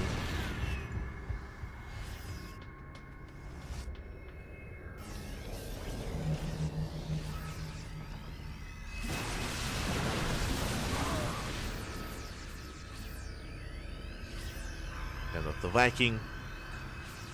Epic now going for his own move, and that's a lot of Marauders. It's how many? 14! 14 Marauders! More Marauders than there are Marines. It's a hefty army moving out. Trigger at the same time, ready for a counterattack. But back at home, what do we have to defend? We have Immortals. We don't have any Colossus. First Colossus almost on the way. Well, it's halfway done. Zelts will catch reinforcements, but Epic is he pulls the boys! Oh my god, we send it, Pappy! We have a 3rd CC, but doesn't even matter. We pull the boys nonetheless, we're completely all in. Likewise, boys being pulled from the side of Trigger as well. Worker on worker action, overcharges popped, and Trigger is holding. The force fields are brutal. We keep the Marauders at bay. We buy enough time. Colossus has arrived. And with the help of the Colossus, we should be able to hold on. Zelts are still catching reinforcements. It's all or nothing here for Epic. The tank bullies are good, but we're getting on top of the tank. Yeah, the tank is going to be going down. And Trigger holds. He shuts down the main army, forces back the Marauders, takes down the tank. The Colossus will fall. It's getting low. Up. It will barely go down, but GG, well played. That's all we get as Trigger, he survives. And we'll take the series 2-1, advancing on to the semifinals. GG. GG, well played. Trigger will take the series, will barely bring down his opponent. Bring Epic down, and we'll make it here to face off against another Terran. But a shout out to Epic. Epic, he made a series out of that. He went all the way to the ace match.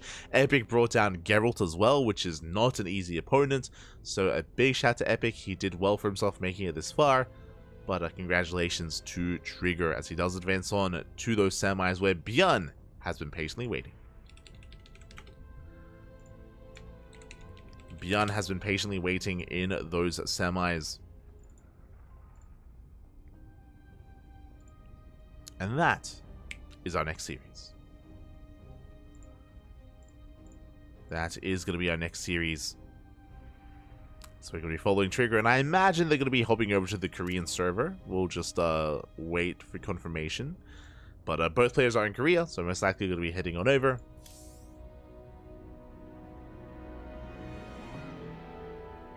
And following that. Wait, did we lose a bunch of people? What just happened?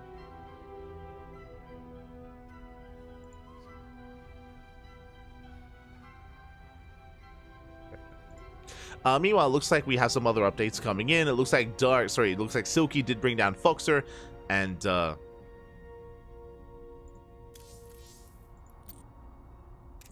it looks like Silky did bring down Foxer. Now Silky is competing against Dark in the upper quarterfinals. They're in game 1. They are in game number 1. So Silky versus Dark is ongoing. Winner goes up against Wayne. Meanwhile, we are focusing on our own matchup. focusing on our own matchup here.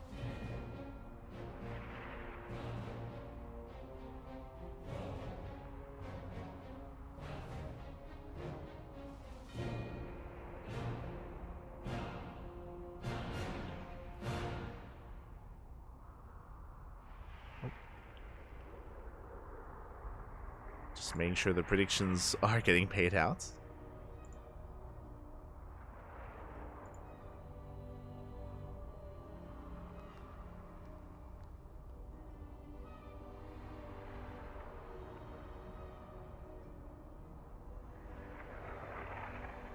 Oh, no, I didn't. Oh, right, I didn't do predictions, of course. I was a little bit confused. I was like, what's going on?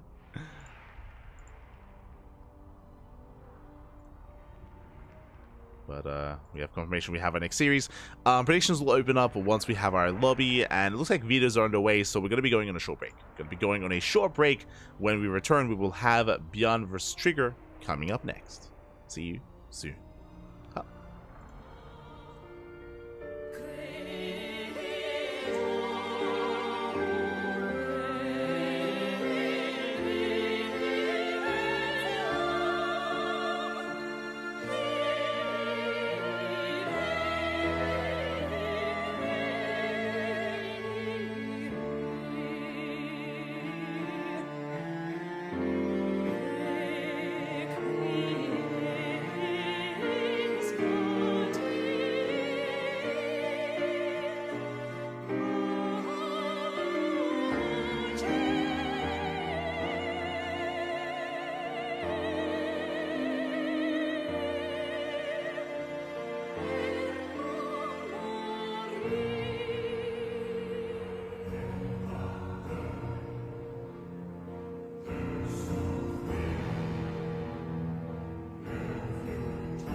Welcome back, everyone. Welcome back to the semifinals of ESL Open Cup Americas number 237. Ooh, it has been quite a ride so far, quite a tournament. Ooh, as it looks like we have a little bit of latency here affecting the players. We're okay on our end, but we'll make sure everything's okay. Looks like there is a bit of latency going on.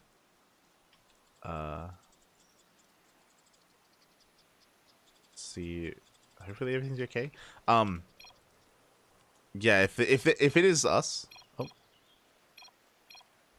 Game resumed.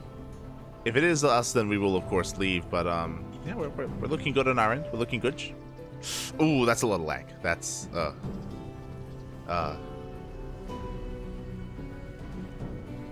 yeah, we'll see. It is gonna be ourselves. We have ourselves in here. We have Pig. We have somebody. But in the top right hand corner, we have Björn for Shopify Rebellion.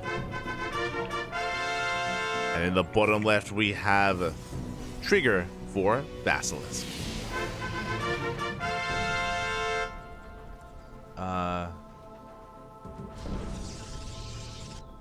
But yeah, okay. It's always that moment whenever there's like a caster lagging in game, and then instantly it's cleared up. Okay, we're good. Shout out to Rocklets. Rocklets is the Brazilian caster, but looks like he was lagging out a little bit there. But whenever there's lag like that in game, it's usually one of the other lobby, someone else in the lobby, and it's like you hold your breath because you hope it's not you. Like I'm checking my ping, and I'm like, I'm fine. I swear I'm fine. And it's like, oh, but things are not looking good. So it's like, is it me? Am I gaslighting myself? Am I the problem? Thankfully it wasn't, thankfully. But it is always a tense moment whenever that happens. Shout out to Rockless, so he's a Brazilian caster, and he does cast quite consistently this event, I should say, ESL Americas. So much love to Rockless. Obrigado, papi. Obrigado for all the work that you do. And I'm sure he'll be joining us later on the Americas server. Sometimes the Korean server can be unstable depending on where you are loading into, but we should be able to settle in. As for now, double gas opener. Double gas here by Björn going into that factory. And of course, predictions are open. Predictions open in the chat. Place your bets on who you think will claim the series and who will advance on to the grand finals.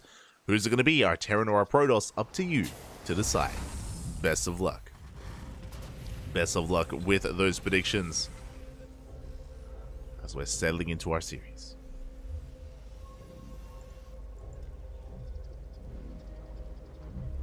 But it's smooth, Fabi, it's smooth. Fun fact, if you remember, last night we were experiencing for ESL Asia, there was like some stuttering going on in game, similar to what we just saw here. It's another caster. That's typically what it is. Smurge, Fabi, smurge.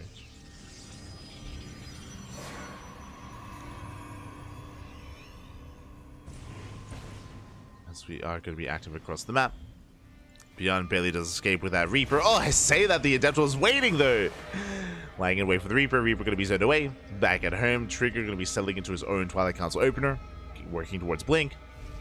Meanwhile, Björn with the double gas going for a delayed CC into a 1-1-1. Okay. This looks like a drop setup here by Björn. Looks like Cyclone into either a second Cyclone or what do I know? Never mind, going for the earlier Tech Lab. My eyes are on Björn. This could be for an early tank push if we start tank production. Otherwise, we could go for an add-on swap into Banshees, which has not been uncommon from the side of Björn. So we'll see what we go for. Do we start the tank or do we go for the swap? It's the swap! Okay, so it's going to be, it looks like Banshee tank, as we have another tech lab on the way on that factory. Starport going to be floating over. And yeah, the Banshees are on the way. So this has been very common and very popular amongst the Korean Terran players. Going a tank Banshee like this is going to be quite aggressive here from Björn. And the way this works is the Banshees, they can harass across the map while you set up for your tank push. And it all comes together in the end. The Banshees, if they survive the aggression, if they survive the dive, they can pivot away, they can rotate around, meet up with the main army, and help support the push. So a very aggressive build here, very committed by Björn. Trigger, I'm sure, has faced off against this in the past. And we'll see how he responds. We'll see if he's able to get a read on what's going on.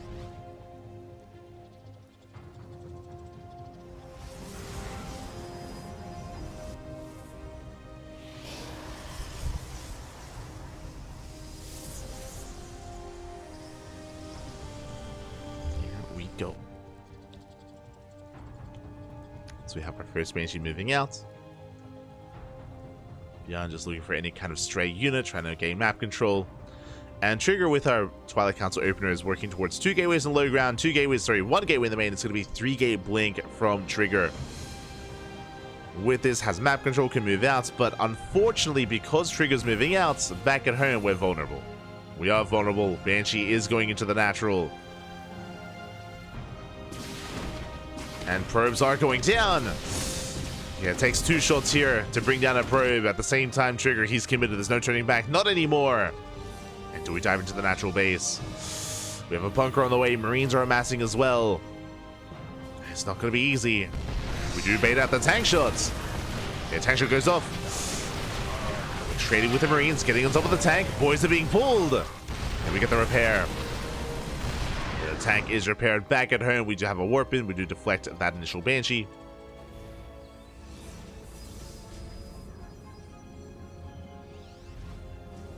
Banshee is deflected. Trigger reinforcing. He's going for the knife! Oh, the misclick! Oh, a bit of a misclick there. The tank will go down, but takes an extra wave, an extra volley.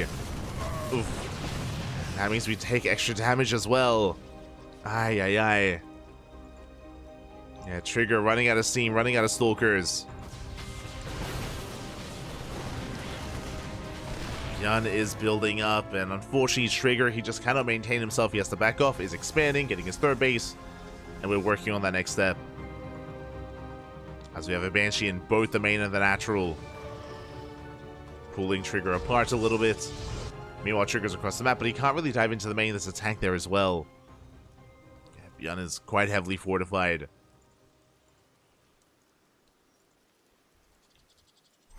Trigger will blink in. Gets a Marauder. Oof. Gets a Marauder. Has to get the hell out of here. It was okay, we didn't lose the Stalker, thankfully. So, Trigger, it was an efficient trade. It was an efficient trade, but oh, I spoke too soon! 1 Stalker goes down, we have our tanks in position. Trigger has to evacuate us to get the hell out of there. We have the Bay on the way for Colossus, we have Charge Lots warping in, or Zealots warping in, soon to be Charge Lots. And here comes the push from Beyond. Here comes that tank push. Trigger will come across the tank though. Very nice catch. Tank goes down. Very nice pick up. Forced to recall. Trigger does make it. Going for a big warp in. Beyond is going to be reinforcing with more tanks. Yeah, the tanks they do on siege. Beyond moves out.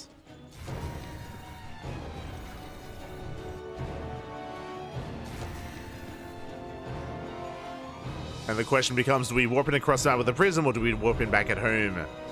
Shield battery still on the way. The army is spotted. Holds move, going for the warp in. Shield battery is denied. Zelda coming from behind. Catch reinforcements, getting on top of the tank. Tank is going to go down. At the same time, a massive warp in into the main base. Trigger collapsing on the Marines. Marines are going down. I say that, but we run out of Zealots, and without a shield battery, without an overcharge, how do we hold on? Oh, we have reinforcements. We do hold. We force back the drop. At the same time, across the map, we get 4 SCVs. Not much more than that. 6 worker kills. It's okay. 6 workers in the main. And Trigger does defend back at home. Whew. Very, very tense moment here. I was worried that Trigger would not be able to get away with warping in and with harassing across the map, but he did. Trigger, he defends, he attacks, he takes the 4th. Does take a 4th base.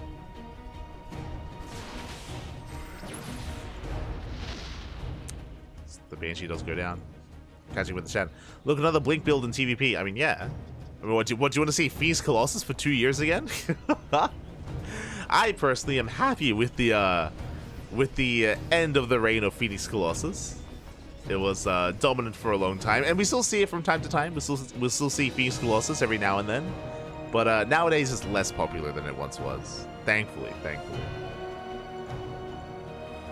As Trigger is moving out through the center of the map, at the same time Beyond getting ready with his mind drop, headed towards the natural. Trigger is reinforcing. Hydro coming in. Up. Catching a worker. Good response so far. Trigger makes his way up the high ground into the third. At the same time, Zealot's trying to make the way into the natural. They are intercepted. No tanks on the high ground. But the Zealots are a bit out of position. We do need that support. Do need the bomber. The Colossus! Almost an overextension there out of Trigger. He has to be very careful with his movements.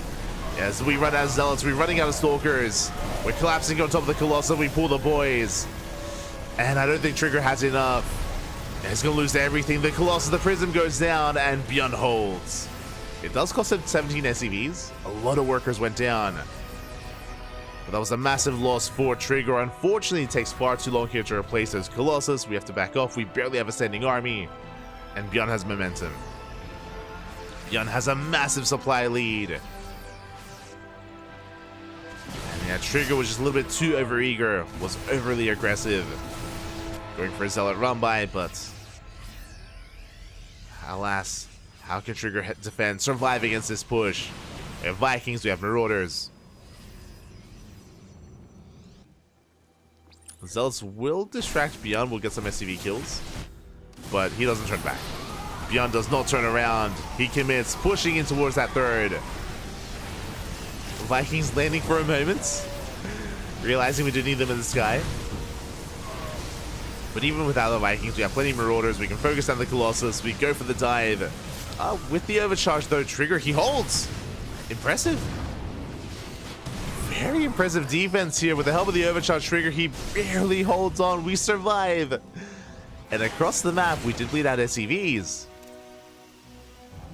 And as a result, that was 39 SCVs going down in total. I mean, Trigger's lost probes of his own, don't get me wrong. But Trigger is holding, and we have a game. We can try to stabilize. I say that, Beyond has no chill. Reinforcing with more Ghosts, more Vikings.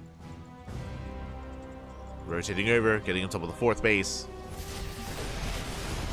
Trigger does need to rotate over. Does need to respond. Nice EMP on the Zealots. Good kiting. EMP on the Stalkers as well.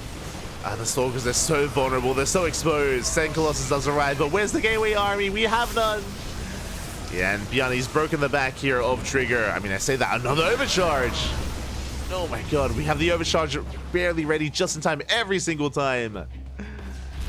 Trigger, he defends with one Stalker, one Zealot, and one Colossus. Takes down the full medevac. Oh, takes down a medevac. Trigger, he's barely surviving. But is he really living? That's the question.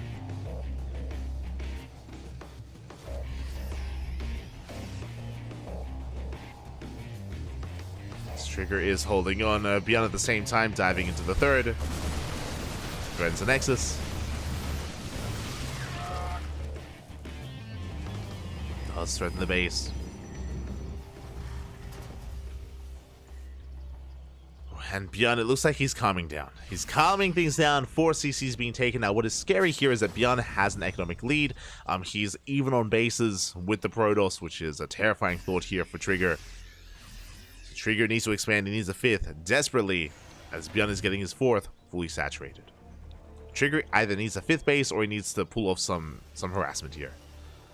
And get across the map with Zealots, with a warp in, with a run by. You need something. As Trigger has yet to mine through these mineral patches, so no expansion on the right hand side. Meanwhile, Trigger has yet to confirm the 4th. Might opt to expand here towards the north instead. Disruptors are on the way. So even though Trigger is going to be down in supply, Disruptors have a lot of potential. We can be down 20, 30, 40 army supply, and Trigger can fight back with a good Nova. Good Nova. As Beyond does dive in towards the 4th. Trigger keeps up. We do pop the overcharge. Overcharge is popped.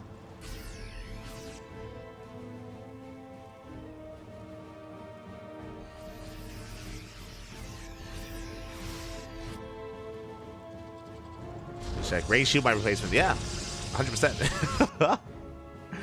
Like, these fallback points for Trigger have been on point, Pappy. Beyond pulling back. The disruptor count is getting higher. Slowly but surely, we're getting there. Beyond looking for the observer. Bracing more ghosts. More ghosts, more Vikings. 5th CC's on the way for Beyond. Trigger, have we scattered the 4th yet? We have not yet really seen what's going on. And I'm worried, again, Beyond just getting out of hand economically.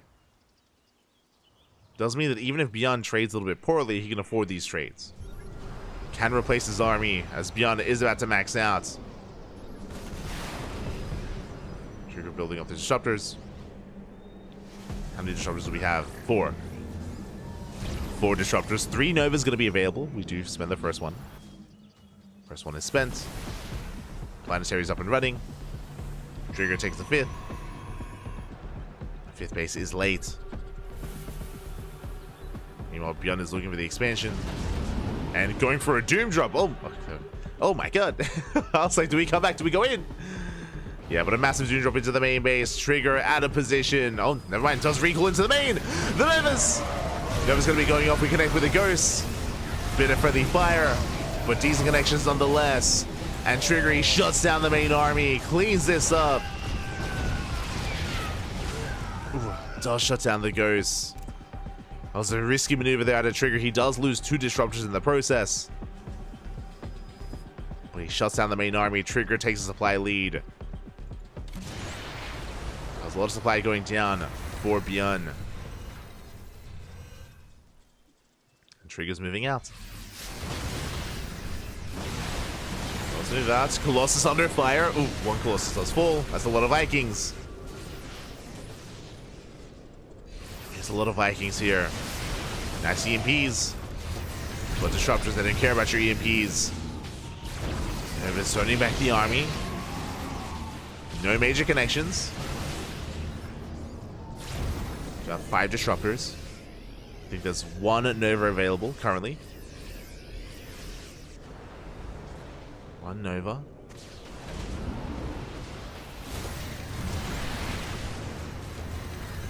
And the rest are resetting. Beyond taking a 5th base of his own. Brought an even base count. Trigger is max as he was able to trade more efficiently. Able to catch out the army earlier. And Beyond is working towards Libs. 3-3 is on the way. Liberator production has begun. No Libs yet.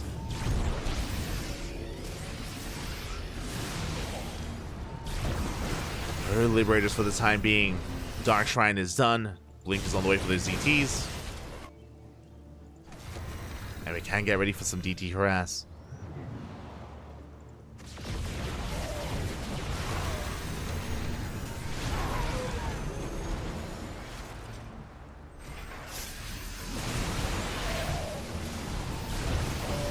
Not a bad Nova. Catching Marauders. 1 Disruptor going to be going down. Nice pick up there for Beyond. Those Vikings, they do take down the final Colossus. Not bad. It's going to cost us most of the Vikings, but it was worth it. We do reset the Colossus count. No Skyjust transition yet out of Trigger. He's still sticking with a ground-based army. Despite all these Libs. We haven't hit critical mass of Liberators yet, but we're getting there. Meanwhile, another Doom drop is spotted by Trigger. Does he notice? Oh. I don't think he did. Yeah, Doom drop into the main base. The Observer saw this, but Trigger did not. And Trigger pushing into Liberator is not going to work out. Yeah, Trigger, he's caught out of position. Forced to recall. A late recall here out of Trigger. The EMPs are brutal. SimCity working against Trigger as well. Nova's going up. 1 Disruptor goes down. Up. Yeah, and we're just pulling Trigger apart left and right. This Doom drop may have just done it. We take down so many disruptors at the same time. Beyond breaks through the front line. Liberation has arrived. And Trigger has been pulled apart. He was keeping up for a long time. I was definitely impressed here with Trigger. Some Novas are connecting. Towards the north. Planetary barely survives. And Beyond is snowballing out of control. We have another scan. Unfortunately, Trigger just unable to keep up with the mass Doom drops. Took him a while to get up to a 5 base economy as well. Trigger trying to catch reinforcements, and he will catch them. But the liberation, GG gets called, and Bjorn takes game number 1. GG. Bjorn does eventually pull Trigger apart, but again, Trigger, he was holding his own. He was holding his own for most of that game, just barely. It was impressive to see the back and forth between Trigger and Bjorn, but Trigger takes a lead. Sorry, Bjorn takes a lead, and Trigger is up against the wall.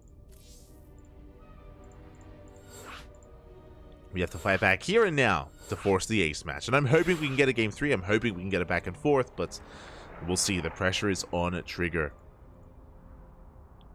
Pressure is on.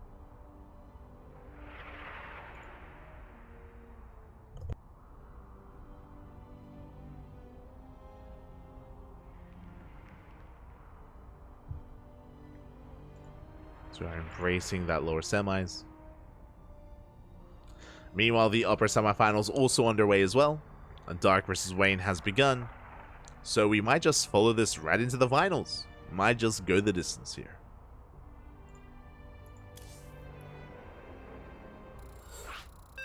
We go. You can hear the beeps. We're loading into game number 2.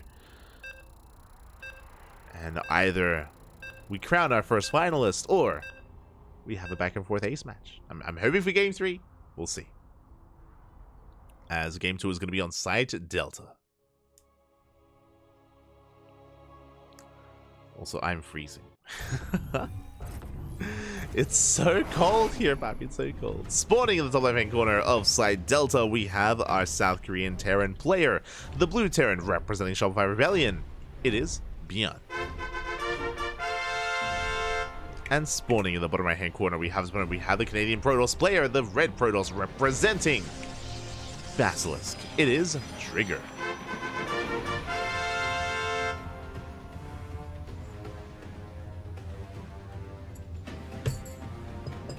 Here we go.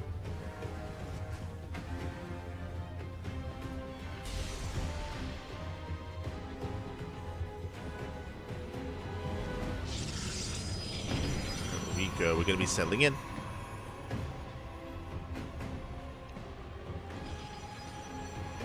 And so far we're going for our probe scouts. No gateway out on the map, no proxy out on the map either from Bjorn. Ooh, we're not spicing things up too much, thankfully.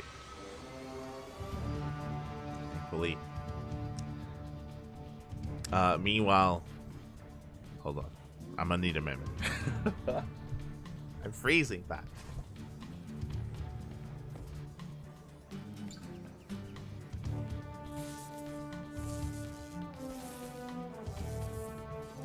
Okay, I have socks.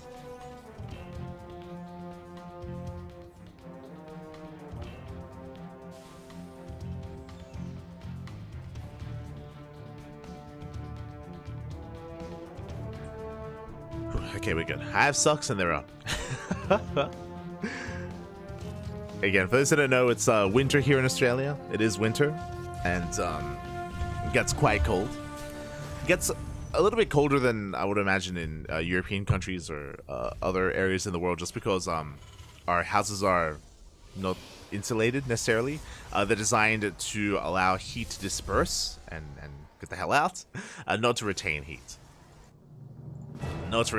So because of that, you know, it does mean that our summers are a little bit more bearable, but it does also mean that our winters are very, very cold. Being in a house is like being outside. So I have put on some socks. I've entered sock mode. So hopefully we're a little bit more okay. As for now, we're getting into our tech. It's going to be a Twilight Council opener out of Trigger. Twilight Council out of Trigger. Meanwhile, Bjorn going for a 3cc 3 racks. Let's go. Very greedy build here. This is also quite a trendy build amongst the Koreans over the past couple of months. 3rd CC, very fast, very greedy build here, going into a 2nd and typically a 3rd racks as well. This does mean that Bjorn is going to be working towards a sim timing, but it's going to be a much later timing than usual because of how fast the expansion is. And if Bjorn gets away with this, if Bjorn is not punished, then Bjorn will snowball out of control in the mid-game. Because of the fast 3rd, because of the increased SCV production, we just have a massive boost coming into the mid-game, and we can overwhelm the Protoss. it's on Trigger to try to get a read on what's going on and punish this. Back at home, it's going to be Blink. It's going to be a Blink-based opener. We have a Gateway in the main. We have a Gateway in the natural. 2-gate Blink for now. Standard opener. Trigger is still not fully aware of what's going on. Catches a Marine.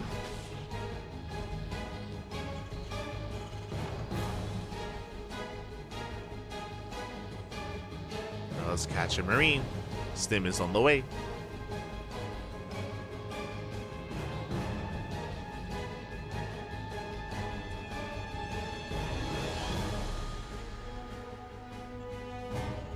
Catching up. I think Trigger looked deadish before the Liberators came out. Just couldn't match Beyond's Viker. I wouldn't say that. I would say Trigger was behind, as we were stating during the cast. Trigger was behind just because of the economy more than anything. But if Trigger had been able to catch that Doom drop into the main, I think the game would have progressed. The game would have gone on. 100%.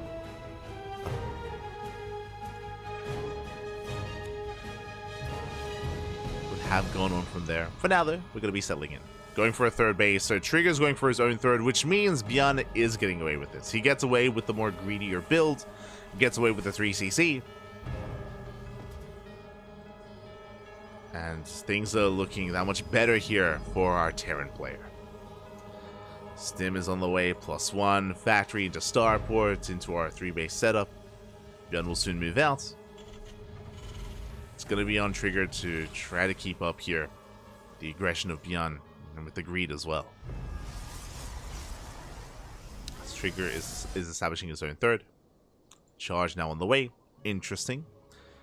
Working towards charge. We have our Bay as well for Colossus production. Trigger has been teching and has been, again, getting into his own economic opener. It's just that Beyond is keeping up with that economy.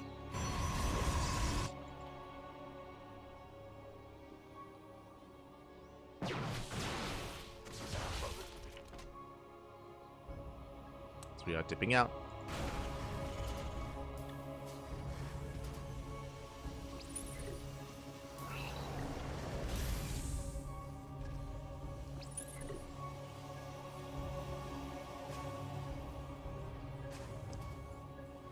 See if we can keep up again with our observer. We actually do miss the CC.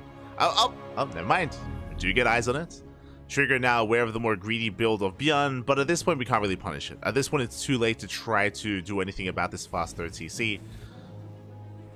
Trigger just has to try to maintain map control and keep up with the movement here of Beyond. As Stim is done, we catch the Observer. Here comes the drop play. Beyond is going to be pushing. That 3 racks now coming into play. Double drop towards the north, main army towards the center. Colossus will meet up with the main army, at least initially. Shutting down the Marines. Catching the Marauders. Nice target firing here out of Trigger. But it's not about the main army. It's not about this main engagement. It's about the drop. Double drop here towards that third base. Shield's in position. We do focus on the medivacs. Up! Not able to catch them though. One medevac goes down, but the unload does complete. Overcharges pop. We have only 2 stalkers, and we are racing back home. We catch a Colossus as well. Massive pickoff. Colossus goes down. Even if this drop gets cleaned up, even if it goes down, it was worth it. It was worth it here for Beyond as the medevac does escape. Medevac does get away. Meanwhile, third base is getting up and running. You can see there's a lot of pressure on Trigger to try and deny the third, to delay the third base at least. That's why he's being active. That's why he's moving out. That's why Trigger cannot be passive back at home.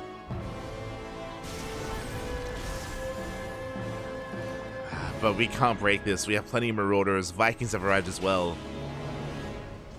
Yeah, Beyond is in position. Nice split there from Trigger. Does avoid the mine shots. You do snipe those Vikings, but oh, we get punished for it. Stalkers are going down, and brutal losses there for Trigger. As he's trying to reinforce, setting up the pylon. Trigger does shave off some Marines, true. Marines are going down. Costs us another Stalker. Not the best trades there for Trigger. Is barely breaking through. More Zealots have arrived just barely in time. We get into the army. The army is a bit overstimmed. The Marines are so low. And here comes the second Colossus. And Trigger, does he have enough? Can he break through? With 2 Colossus, can we break through the third base? We do at least deny mining. That's the least we were hoping for. With deny mining at the third base, we have broken this position. Whew, just barely. And Bjorn's contained to 2 bases. Again, this was not designed to kill, this was designed to deny the third. Behind this, we're going to be reinforcing, more zealots on the way, +1 is on the horizon as well. Taking down another Widow Mine. And now, Bjarni's stuck on 2 bases, still unable to maintain control of the third base location. More zealots on the way. Trigger reinforcing, Temple Archives working towards Archons, towards Storm.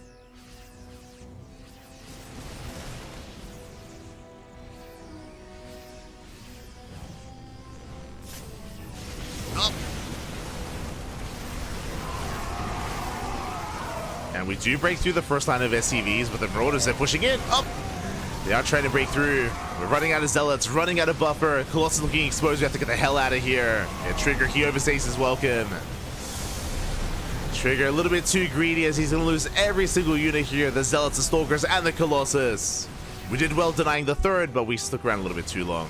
We did overstay our welcome, and with that, the entire army crumbles. And Trigger, he just lost everything. Just lost everything out of the map. A little bit too greedy, Pappy. Beyond his third base back up and running, getting saturated. We're going to be able to mule it up. Now we are pushing towards the third. Again, I'm really impressed that Trigger was able to break the third base when he did, but we have to take our wins when we can, Pappy. And respect the Terran. As Bjorn, he breaks out and he's looking to snowball out of control. He still has Vikings left over, Marauders as well. Trigger trying to catch reinforcements, does get a Marine.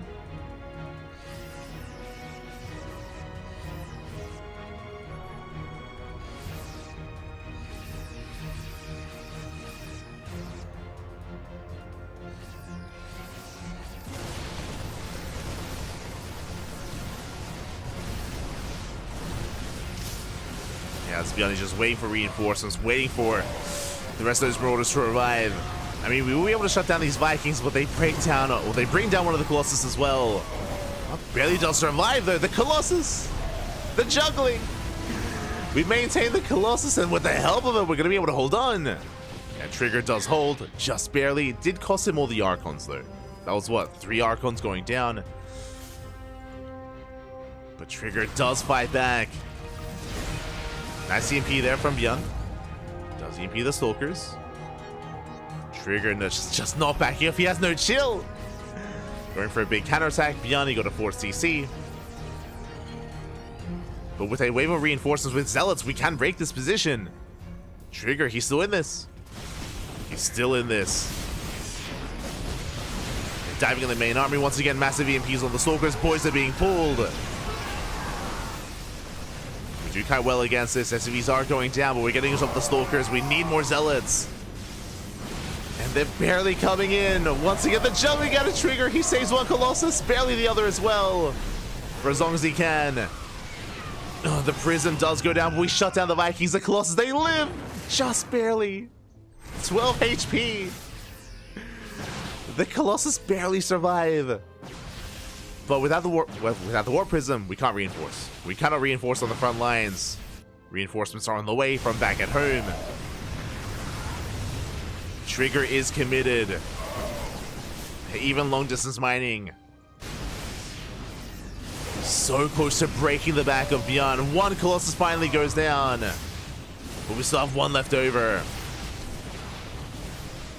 Colossus a little bit preoccupied here. Not the best control of the Trigger. Pulling back though. Gets the SCVs.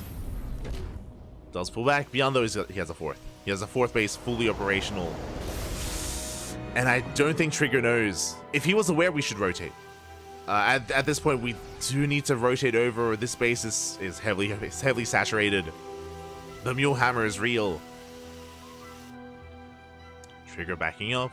I think Trigger did see the 4 CC earlier, but again, just unaware what's going on.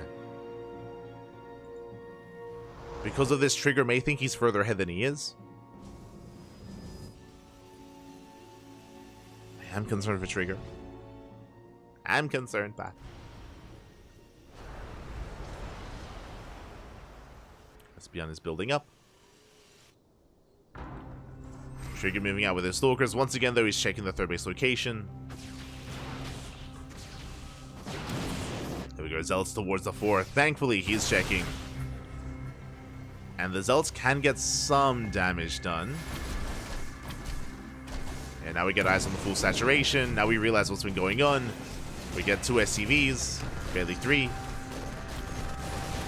No! Oh, his trigger gets caught out. Stalkers do get picked off.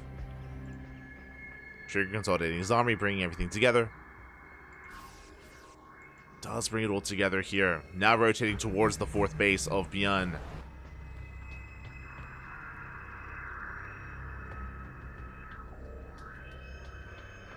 War Prism has arrived. Trigger getting ready for the kill. We do have Ghosts available. EMP is going to be so crucial against those Archons. Trigger pulling back. Vikings have arrived. So far, good control. We pull away those Colossus. Vikings trying to find a way in. They are denied. As Vikings are trying to make a way towards those Colossus. Prism a little bit too far back. We won't be able to juggle the Colossus like we did before. We won't be able to micro. Not yet. Not without that Prism. Zelts towards the fourth. Trigger pulling back. Going for another wave of reinforcements. More Archons on the way. A very tense moment here between our players. Another Colossus! We do overextend. Colossus is going to go down. And Trigger caught a bit out of position there. And he has to back off. Now down to 1 Colossus. Vikings are still on the hunt. And, oh no! Trigger! Calm down! Stellar Runway does come in, but no! Okay, the Colossus will retreat, but the Vikings, they're turning back around! Okay, Beyond doesn't quite get it. But he is pushing. Beyond is close to maxing out. Trigger, no disruptors. Without disruptors, we can't really contest against this army. Disruptors are now on the way. We have 1. Just the 1, though. And no shield batteries. No shield battery, no overcharge. Never goes off. Not a bad connection. Raises the army. But we are not ready for this. We pull back to the natural. The base is going to go down. And Trigger was not ready for the counterattack, losing every single worker. 16 probes fall. And we're going for the 5th. We are going for the 5th base. Force cancels. Trigger at the same time going for a counterattack, but we are ready. Beyond is in position. He's ready at the 3rd. The run by does nothing. And Trigger is all in. At this point, he just lost 2 bases. Trigger is committed. Disruptors have arrived. Coming in for a flank. Colossus goes down. The Archons, they do quite a lot of damage. The Archons do well for themselves, but it did cost us the Colossus. And Trigger, he has to keep pushing. Has to keep moving out.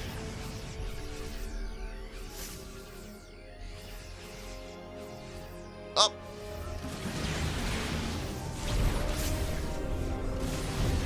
Yeah, Disruptor going to be going down. Bleeding out a little bit too much. Trigger trying to take another expansion, but at this point it's an uphill battle. I mean, Beyondi's fully saturated on 4 bases. Full saturation. Scans confirms that there is no Nexus, or there is one, but it's still on the way.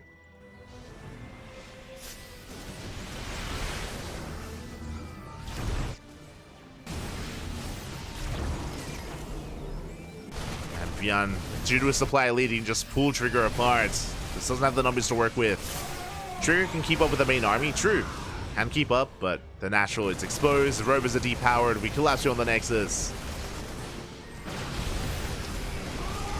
Beyond.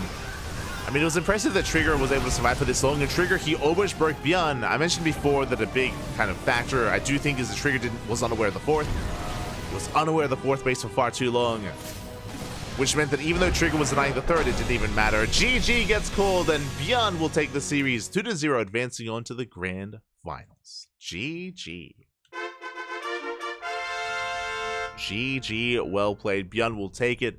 Again, Trigger was hyper aggressive here after he realized how much greed Bjorn got away with, and Trigger was almost able to break the third. He did break the third. He did break the third base, but again, Trigger was just unaware of what was going on. He was unaware of when the fourth was taken, so he was unable to punish the fourth, unable to apply any pressure. By the time he did, Bjorn had recovered. Bjorn had stabilized by the time Trigger had gotten eyes on that fourth CC, and he just wasn't really able to contest against it. And because of that, Bjorn's economy, or Bjorn, was able to sustain himself and keep up and bounce back. GG, well played. So Bjorn will take the series, Trigger will bow out. But again, an impressive run here under Trigger to make it to the finals. And both in Game 1 and Game 2, Trigger had his moments. Definitely, we have seen Trigger defeat Bjorn before. Not this time, though. Not this time, not this week. As Bjorn will make it to the grand finals. And, and we have our finals ready for us because it looks like Dark took down Silky. Dark, he 2-0'd Silky in a ZVZ, and up next we have Dark versus Bjorn in a rematch. Oh my. For those that are maybe unaware, Dark and Bjorn, I believe they faced off last week, right? Let me just double check. I could be misremembering. Could be misremembering here. So let us double check as we set up our players and get ready for those finals.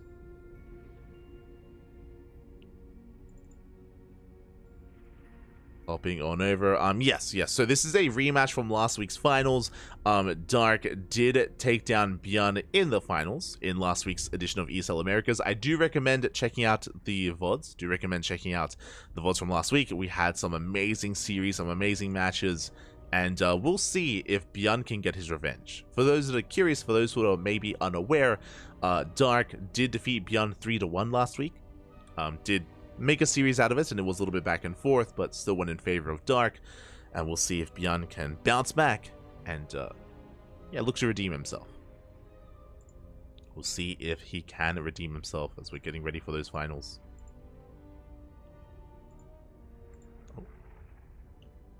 And getting ready for those predictions as well. Wait, did I not open up predictions? No, wait, I should have. Hold on. Yeah, there we go. Just a bit of a delay. But predictions will be getting ready. It's catching up in the chat.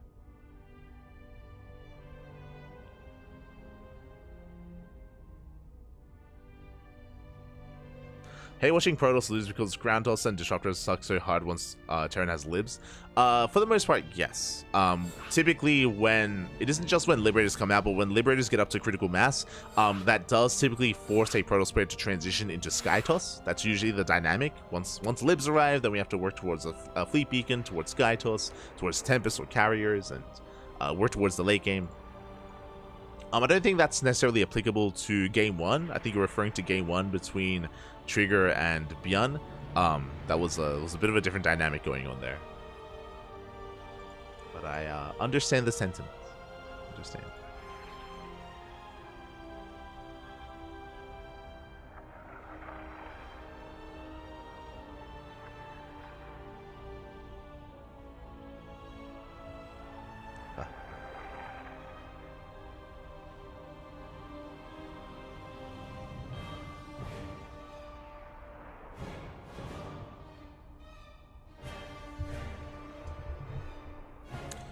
Do anything if the Terran screws up, then Protoss doesn't transition and gets inevitably run over because Mature Buyer just mulches through anything and everything P has on the ground.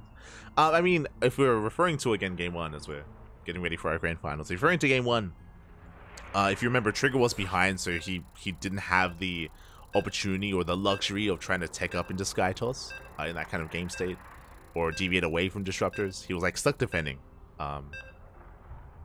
in that game. Different dynamic, man. Different dynamic.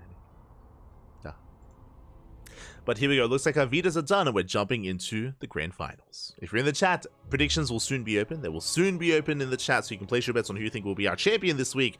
Will it be our Terran or a Zerg? And finally, we get to cast a Zerg player tonight. We cast like 6 TVPs in a row. 6 or 7 in a row, Pat. So many TVPs. Finally, we get to cast something different. Finally, Bobby. And here we go, spawning in the top right-hand corner of Post Youth. We have our South Korean Zerg player, the Blue Zerg, representing Talon Esports. It is Dark. And spawning in the bottom left-hand corner, we have his opponents. We have the South Korean Terran player, the Red Terran, representing Shopify Rebellion. It is Beyond.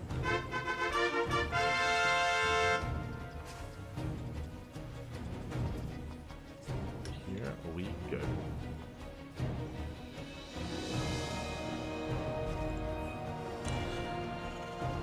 Grand Finals is finally upon us. Again, shout out to Chicken Man, shout out to the other casters, of course, covering the upper semifinals, covering Silky versus Dark. We were unable to watch the road of Dark here leading into the finals, but we're here finally for our final series. It's going to be gases. I say gases. Going to be a 16 hatch opener. Going to be 16 hatch into the, 15 hatch into the 15 spawning pool, 15-15, I meant to say. And we can just stay gasless with this. We can just stay gasless. We'll see when the gases are eventually taken. We'll see how greedy Dark wants to be on Post Youth. These are corners that you can cut on this map just because of the base layout, just because it had defendable the natural bases, the pocket bases. It's very similar to Gressfun in a way, where you could just cut corners and be hyper greedy on that map. Similarly here, as we are taking a bit of an earlier gas. Okay. Are going for a bit of an earlier gas. Meanwhile, back at home, Beyond going for a Rax Expand, not a 2-Rax Reaper build, not this time. Not this time, Pat. So we are going to be calming things down and settling in. Now, with a 15-15 opener, it's in a way very safe, just because it allows us to defend against 2-Rax Reaper, which can be quite common on this map because of the rush distance by ground. Meanwhile, we usually delay our gas just so we can focus on mineral income, just to be able to recover that way and take a faster third base. Instead, Dark is going to be contained to 2 bases here, and we'll see what he does up to expand. Oh! Drone does barely morph into the Spore. Spore's morphed in. Queen keeping up, zoning away that Reaper. Reaper looking for another drone. He wants to come back in. Up! Goes for another dive. Doesn't quite catch a drone, not yet. But so many of them getting low. But the Queens do defend. Again, with a 15-15 opener, you don't make any lings. No lings are made. We only rely on Queens to defend.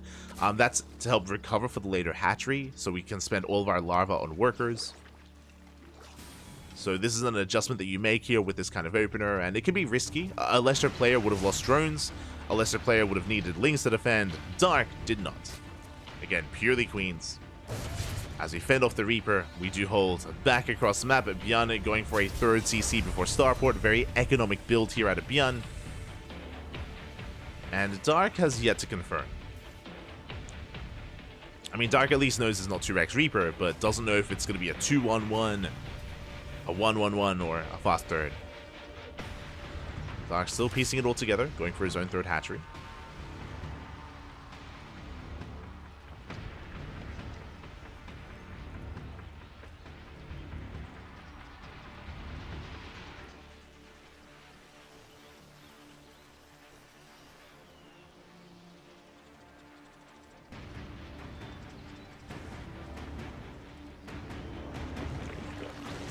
To be honest, Trigger should have died a lot earlier because of the skill difference. Yo, Amito.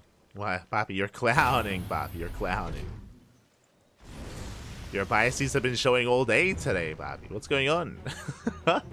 Jesus.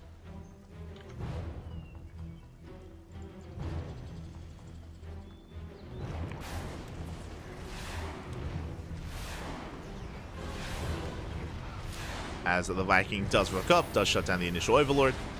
Overlord scatter is going to be denied. Beyond going to be embracing 3CC into Banshee play, into Stim. Banshee's going to be moving out to Harass, followed by a Stim timing. Meanwhile, Dark's still just droning up, and yet to determine our tech of choice. There we go. It's going to be +1 melee. It's going to be double Eva Chamber into 1-1 into Ling Bane.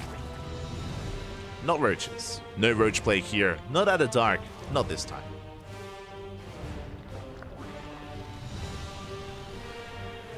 Not this time.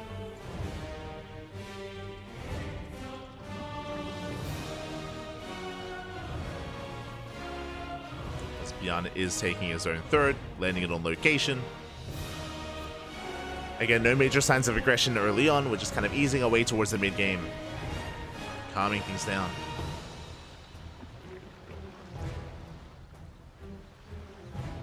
Changes towards the natural. Queens are in position. Spores as well. So again, Dark playing it safe. Dark may not have scattered anything in the main base, but that's why he's not cutting corners. We have Spore in every single mineral line. Queens in position as well. Banshee does get one drone so far. And now Bjorn has revealed his hand. And Dark is getting ready. Oh my god. Quick Spore trick out of Dark. Calm down. Unfortunately, no mobile detection. Lair is still on the way. Clutch Transfuse, keeping the drones alive. Like the Transfuse! Another drone goes down. But impressive control so far here by Dark. Minimizing losses. Hellions go for the dive. Uh-oh. Yeah, we're not quite ready. Big reaction out of Dark. We could have gone for the dive, but alas, Bjorn doesn't risk it. He pulls away. And Dark is not punished. Remember, Dark has no lings, or he has very few lings to work with. So there was a moment there for Bjorn. Didn't go for it. Dark defends. And now Dark is taking a fourth base and embracing Lingbane Hydra. Hydra Den is on the way.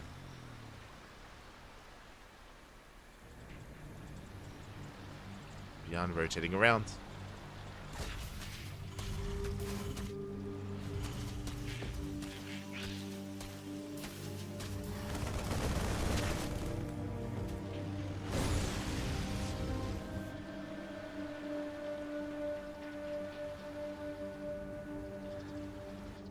Bjorn is just going to be rotating, keeping up, trying to contain his opponents.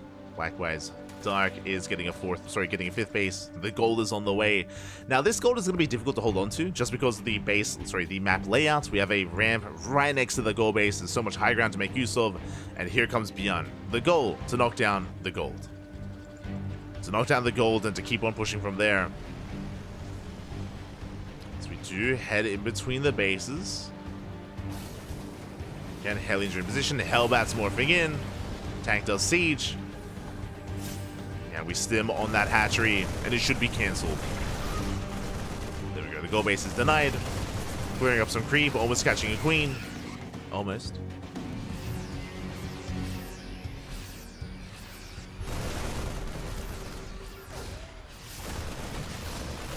So do clear up a lot of creep here in between the bases. A lot of the creep is shut down. Dark behind this, still massing up more Lingbane. Oh, catching a queen! A bit of an overextension.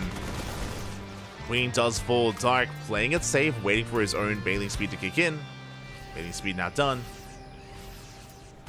Dark retaking that expansion. The Bio Army otherwise preoccupied, clearing up creep. Reinforcements not on the way, which means Dark will soon be able to collapse on this. Soon. Still building up. Dark has a pretty comparable army. Tanks are repositioning, reinforcements are on the way. Double jump across the map, another expansion has been spotted. The goal base is going to be denied.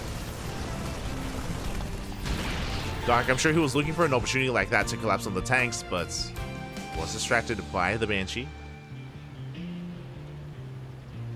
Was distracted. Bjorn still maintaining this. And Dark, he does finally move out. Hellbats, they get a lot of hits in, but the Banelings, they do crash in. They shut down the Hellbats. We collapse on top of the tank as well. And Bjorn is going to get cleaned up. Again, the double drop wasn't quite reinforcing. Did go for a drop across the map. It is going to be shut down as well. And Dark holds. Dark does hold. Back at home, Bjorn walling up. We have a nice tank setup here at the third. But the fourth base is exposed. And we do deny the fourth. Bjorn gonna try and hold on here though. And again, we cannot hold on, not onto this position. We're too wide open, we're too spread out. Tanks are gonna be falling. We collapse on the Bio Army. And Darky's snowballing out of control. He breaks through the defensive line. Gets on top of the final tank and he's going for the mineral line. SCVs are gonna be falling. GG gets called and Dark takes game number 1. GG. Dark does start off with a lead. Again, Beyond's initial push was quite successful, right? We denied the base, we were clearing up creep, but we did overstay our welcome. Beyond should have recognized that, of course, Dark was building up a massive army. And remember, Beyond was not reinforcing, he was keeping a lot of his supply back at home, a lot of his marines, a lot of his tanks. So alas, that army out on the map was looking weaker and weaker against the ensuing Zerg swarm of Dark. So Beyond did well initially, but again, did stick around a little bit too long and was caught out on the map. And with that, Dark does take a lead, and now we're getting into game number 2. As a reminder, this is the best of 5, plenty of games ahead of us, plenty of games to come. And I want to believe we can get it back and forth. As a reminder, Dark did win last week in the grand finals against Beyond in the best of 5, but it still went the distance, it still went to game 4 at least. I do not expect a 3-0 in either direction. Did not expect a one-sided series. And this is a good map to bounce back on. We're going to be loading in to Oceanborn. Let's go. Let us go.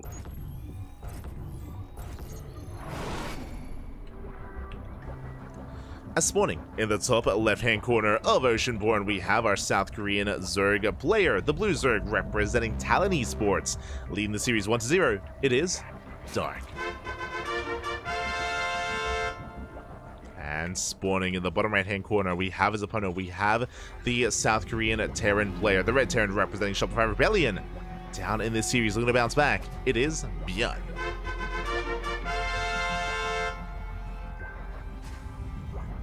Go. Once again, no 2x Reaper opener here. Interesting. I'm sure we're going to be seeing it at some point in this series, but both in game 1 and in game 2, we have avoided it. Meanwhile, Dark going for a hatch first. This time going hatch gas pool. Standard opener out of Dark. As a reminder, last game we went 15-15, and Beyond is going CC first. Okay. This I was not expecting here out of Beyond. I was not quite expecting such a greedy build here from our Terran player. I mean, this shouldn't really be punished. It can be punished by like an early pool timing and early gases, but that's not what we're seeing here out of Dark. As Beyond is going CC first into expand. Usually you see this kind of build on a map like Post Youth or Alkione. Alkione, we see this a lot. Side Delta as well. But here on Oceanborn, bold move. Bold move here by Beyond. Not often seen, which is, you know, why it would work.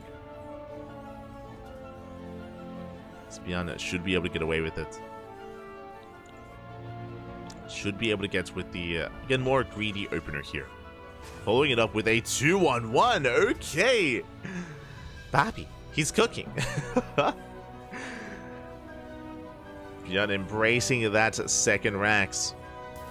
With this, yeah, we're skipping. Okay, so when it comes to the greed, it isn't just CC first. It's CC first into 2-1-1. No SCV Scout. No SCV Scout. No Reaper Scout either. Dark is known for Roach aggression. If Dark had gone for an early pull into an early Roach Warren, into a Roach push, Beyond would be dead. Like, Beyond would just straight up, like, it would be over. But Dark is going for a standard build, which means Beyond gets away with this. The Overlord does confirm, does get eyes on the morphing in orbital, so he's fully aware that it was a CC first. Dark is aware of the greed, but now we have to confirm the follow-up. Is this going to be a 1-1-1? Is it going to be 3 CC? Like, is Beyond going to be even greedier? What is Beyond up to? Dark needs to figure it out. Meanwhile, reactor is done. Tech lab on the way. Ling does confirm both Raxes, so we're fully aware of the potential 2-1-1. Technically, it could be like 3cc 2-1-1, or it could be a 4-Rax. It's not uncommon for Beyond to embrace 4-Raxes. Regardless, we're aware of the bio-heavy composition. Dark is getting ready back at home.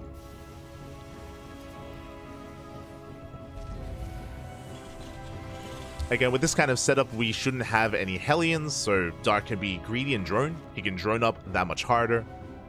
Dark can cut corners. The reactor's on the way in the factory. This should lead into an add-on swap. This should lead into a 16 Marine sim timing with 2 medevacs. We are working towards that. Again, 2-1-1. Bearing in mind also, no 3rd CC. No 3rd CC yet out of Beyond. So it was a greedy opener leading into a very aggressive follow-up. And we'll see when and if that third base gets thrown down.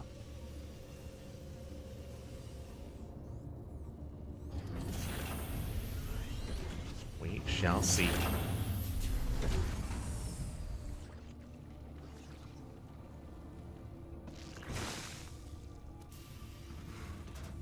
As Beyond is amassing his Marines, getting ready for that eventual move out. Medivacs are on the way. Meanwhile, Dark this entire time has been droning. I mean, that's what we should be doing. We should just be droning on up. We have our first Evo chamber on the way. This should be for +1 Carapace. This will eventually lead into a Lair and Banelings. But for now, Carapace is kind of the correct option to go for. When it comes to the quote-unquote like response here to 2-on-1s, it usually is a single Evo chamber straight into +1 Carapace, as it is the most valuable upgrade against Bio. And the move out is spotted. This Carapace is on the way, and we have to mass up Queens and now Lings. Now we start Ling production as the drop moves out. And the Lings should arrive just in time. It's going to be close though.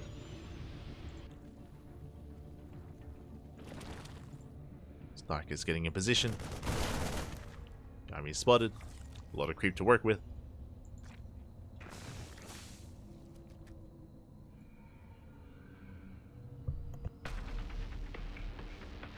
As Beyond is looking for a way in. Third CC is on the way, so Beyond is not going for a 2-base all-in. He's expanding, but a much later expansion, and I mean, typically that means that this drop needs to get some damage done. And so far, we haven't really gotten much. We have forced a reaction out of Dark. Like, Dark has been massing Lings the entire time. Lair is on the way, Bailey Nest as well. But Beyond hasn't committed to anything. We'll get an Overlord. Overlord goes down. At least the one.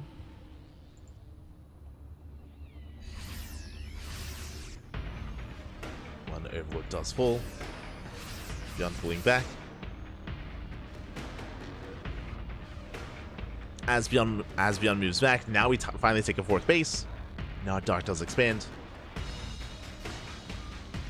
And the question becomes, can Beyond hold on to his 3rd? Because Beyond just forced a lot of Ling Bane. He forced out a massive army here out of Dark. I'm sure Dark wants to make use of it.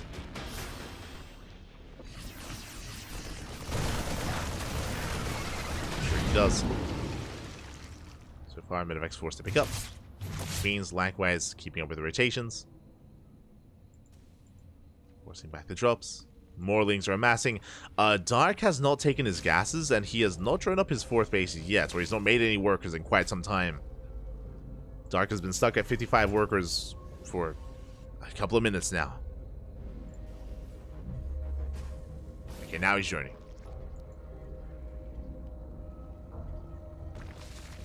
There we go. Now Dark is taking his gases here at the 3rd base. Hydrogen's on the way. Additional upgrades. Dark is embracing a longer game. But it does mean the Dark's droning has been delayed. And Beyond is now moving out. We can make use of the Lings. Catching out some Marines. We'll drop into the natural. Likewise, Beyond being active here on the right-hand side at the 4th. So far, Dark is keeping up. And we have been able to drone up to 4-base saturation. Okay, we have a pretty healthy worker count now. 4-base saturation here for Dark. Meanwhile, 2-1 upgrades. Hydra upgrades as well. It's going to be Ling Bane Hydra. Dark is keeping up, and Beyond is working towards a 4 CC. So once again, Beyond is not going for like a 8-Rax 3-base all-in or anything like that. Beyond is building up towards a longer game. We can settle in. We can settle in. These drops more than anything, they're just buying time. They're just keeping the Ling Bane busy of Dark, keeping it pinned while Beyond expands. There it is, 4 CCs on the way.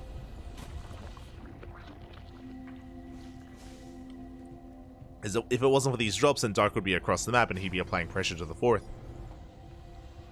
So again, very important here that Beyond is as active as he is. Even catching a Queen! Ooh, just barely not. Yeah, Clutch Transfuse, the Queens will barely survive. But it takes a lot of hits. Beyond turtling up. Walling off with some SimCity, sensor towers, tanks as well. But Dark is maxed. Dark is maxed out, and his goal is to knock down the fourth. The fourth base is going to be in the sights here of Dark. As I say that, these drops are still keeping back some supply. Hive is on the way. Lurker Gen as well. Should be working towards Lurker upgrades and Vipers. Drop does come in. There is an opening. Half of the Medivacs under fire. No! Medivacs are going to go down. We shut down the drops, and that means that there is nothing keeping Dark pinned. Nothing keeping him back. Now we can focus on his push. Dark can move out. For now, double expanding. Expanding, knocking down rocks. Dark does not go for the fourth, which means the planetary is done, and it's going to get up and running. So it looks like Dark, his choice here, his approach might just be deny the fifth. Deny the fifth base over and over again. As he gets eyes on the right-hand side.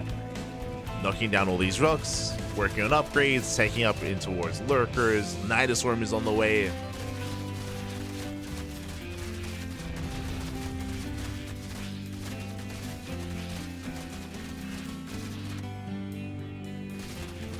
Dark embracing a longer game.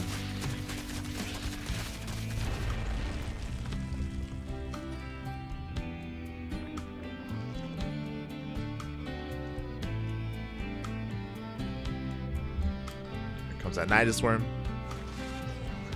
Dark even taking one of Yun's bases. Oh my god. He's crazy. Very ambitious here from Dark. We'll see if we can actually mine from it. I believe we'll be able to take it, but see if we can take minerals away from Bjorn as all the rocks have been knocked down on the map. We do have a double drop here, but that's what the Vipers are for. As 2 Vipers have arrived, they're gathering up energy as we speak, and they can go for parabombs. They can go for those parasitic bombs.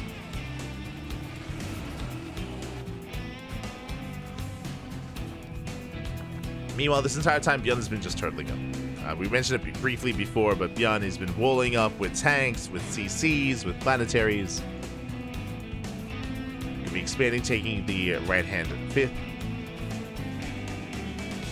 But this fifth base is going to be quite exposed.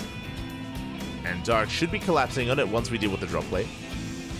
Here come the Vipers. Here come the Parabombs. Oh, even the Yoinks! Even better. Up. Oh, we only get the one medevac so far. Oh, barely getting the second medevac as well. Does cost us a lot of energy there. A lot of abductions. But we shut the medevacs down. Fifth base is spotted, and again, it's on Dark to make sure this fifth base does not get saturated as freely as we would like. That's a lot of banelings. That's 64 banelings on the way. Oh my god, that's a lot of banelings here for Dark. Now the question is, do we knock down the fifth or do we go for the fourth? That's 2 planetaries. That's a lot of planetaries here at the fourth base. Planetaries are on the way here for Beyond at the fifth, but they're not done yet, so this area is looking a little bit more vulnerable, but the tank line is insane.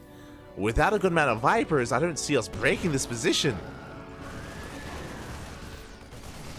So yeah, instead we're going towards the south. Blinding Clouds, they cover the tanks. As the ghosts are not here, we're going for the planetaries. One of them goes down, second of them goes down as well.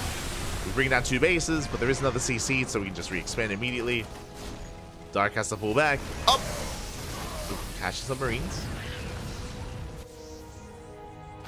Dark has to pull back, gonna be remaxing with Lurkers. Okay. Getting into Lunkers.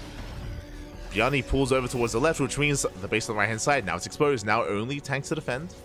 So we can see the army rotate over. We'll see what Dark goes for. Consolidating his forces. Do we go for the left or the right? We should go for one. It looks like we're going for the right-hand side. Again, no. We have some ghosts. Like, Beyond, he has pre-split his army. Now he is pre-split.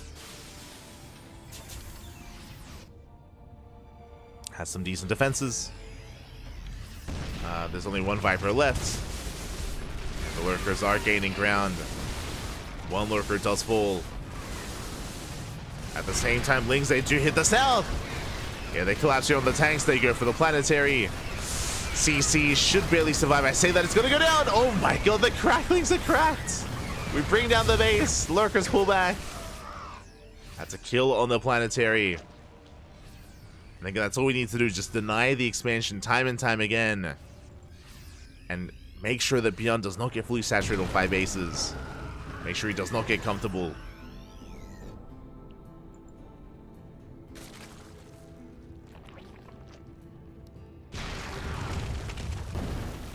Lurker's getting in position. We collapse once again towards the south.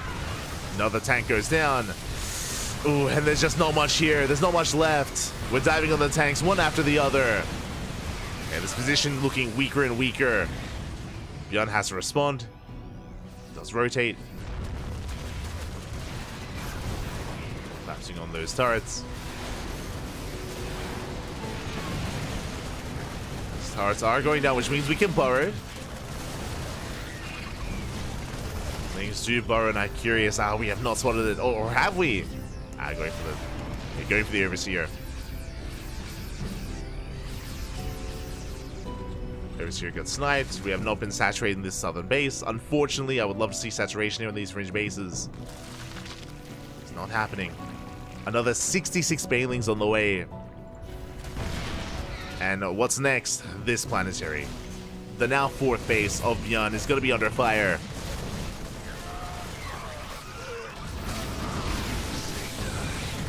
Catching out the Medivacs. Medivacs going down. We're going for the base. We're going for the planetary. And there's no stopping it. There's no saving it. The base goes down. Nidus into the main as well. And Dark, he's just pulling Beyond apart. To the 4th, to the 5th. Back and forth. Time and time again. Bases are falling left and right.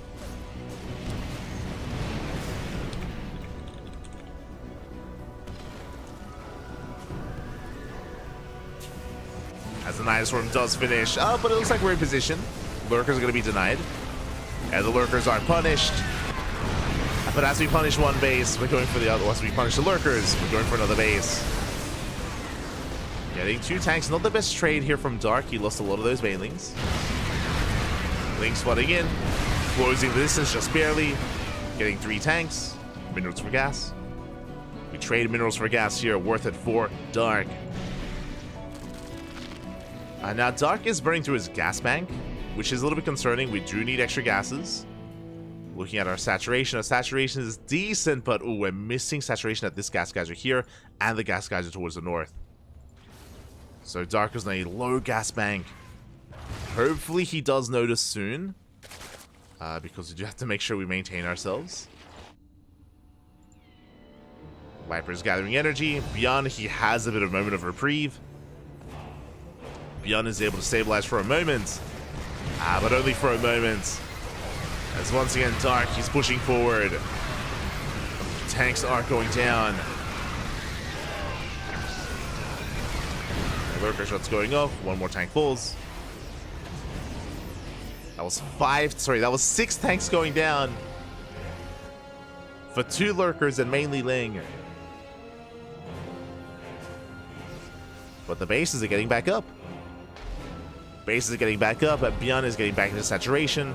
Dark is already remaxed. With Swarm Hosts, interesting. I kind of like this. So Swarm Hosts are very efficient units. They can be very efficient, and they can allow you to actually accrue a bank over time. Just gather up a bank here over time, and because Beyond is stuck on these 4 bases, because we're contained, these Swarm Hosts, they can break through these siege lines. They can get on top of these tanks and snowball out of control. I'm sure that Beyond is not thinking of Swarm Host right now. He's not going to be ready for this. Because our ghosts are towards the south, I would love to see Swarm Host here towards the north instead. These tanks are very vulnerable.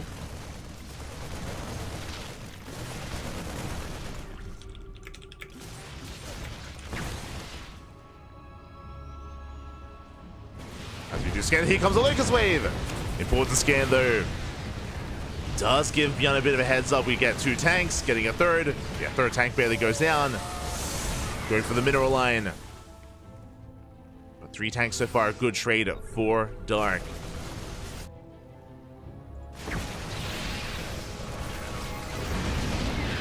Bringing down Down the tanks, power bomb here in the medivacs. Base is under fire. Again, we never really mined from this base, unfortunately, so this is potentially a new base for Bjorn. If he can break out. It's gonna be a big if, though. So here comes another Nidus Swarm. Swarm hosts are moving out towards the north once again. The scan does reveal the Swarm host.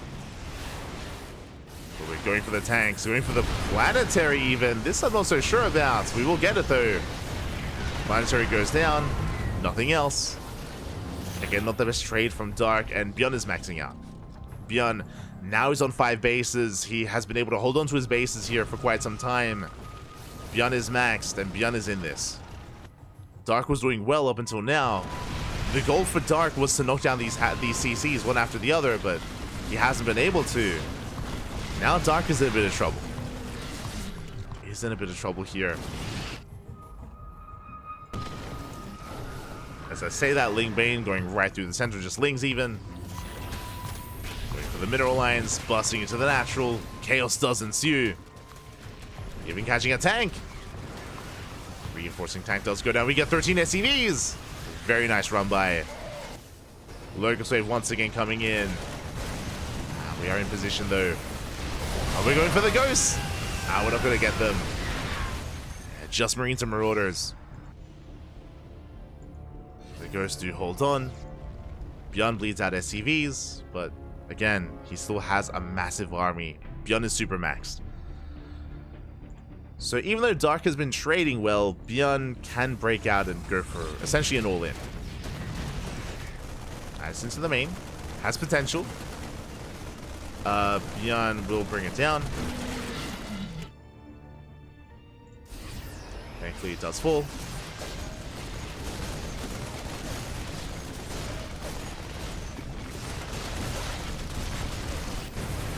Another local save collapses on the bio army. Once again, trading with mainly Marines, not getting a single tank.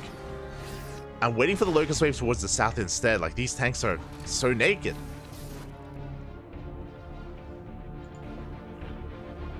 But I do worry here for Dark. I mean, he has a bank, so Dark can obviously remax. He can remax with a more high-tech army once the Swarmers go down. True. Can remax and head into Broodlords, for example. Broodlord Infestor. Again, reveals the Swarm Host. Once again, another Locust Wave. Bjorn is now building up a bank. Lings are flooding in. Trying to at least. We do collapse on top of one tank. It's just the one tank goes down. Not even a tank. Drop here on the right-hand side.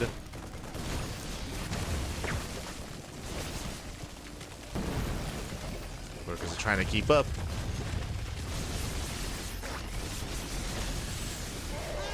Ooh, this is actually getting expensive. We're losing 3 ghosts. Ghosts go down.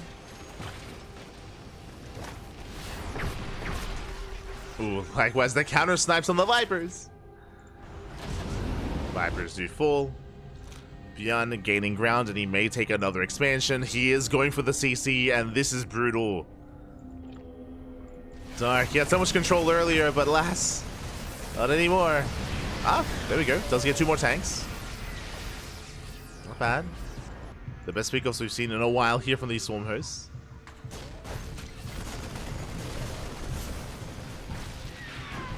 Oh, the tanks are exposed. We come in from behind. Tanks are going down. Yeah, Bjorn getting caught off guard. Force to pick up, and we do finally collapse into a mineral line. 26 SCVs go down. And finally, we do break the CC. Took Dark a while, but he does bring it down. At the same time, Bjorn taking a new expansion, but it's so exposed, and I'm not so sure if Bjorn can actually hold on to this base. We'll see if he can, as he has to pull back.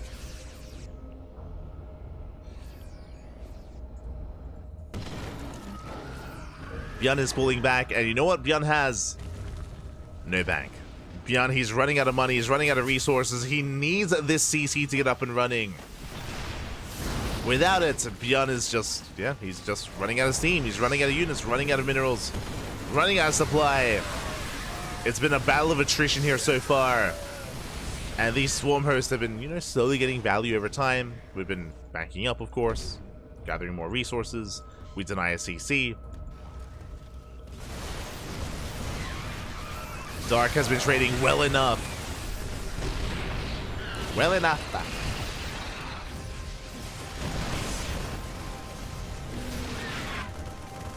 I just swim on the way. Beyond peeling off some units, but we have spine crawlers. We will clean this up.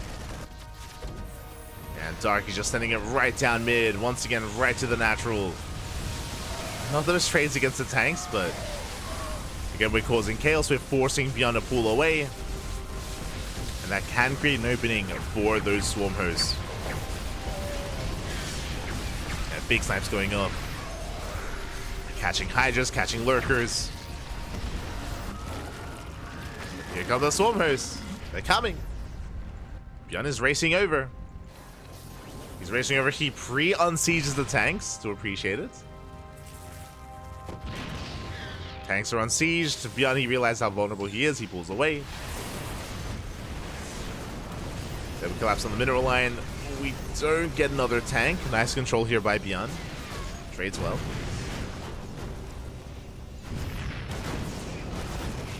Pushing forward, Bjorn gaining ground. At the same time, Darky ignores the main army, and once again, going right through the center, towards the natural, towards the main base, and that's going to be the kill move to camp the production. That's a solid wall of tanks here. Again, we have control of the natural. Nice Swim does finish. I can't actually make use of the Nidus, unfortunately. As Bjorn brings out the base, he's going to get another. The hatcheries are going down. Bjorn brings out 2 bases. Local save comes in, catching more of these tanks. There's 5 tanks going down. Bjorn does want to keep on pushing, but he is deep on creep, and Dark, he turns back around. Bjorn has to back off. Does have to back off. Did take down 2 bases, but for the most part we did not mine through them.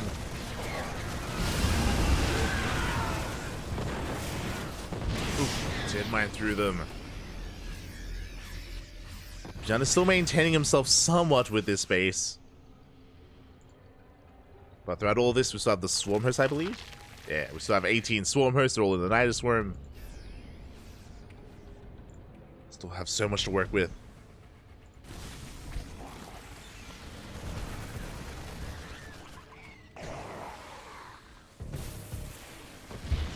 Dark, he's going for the main army.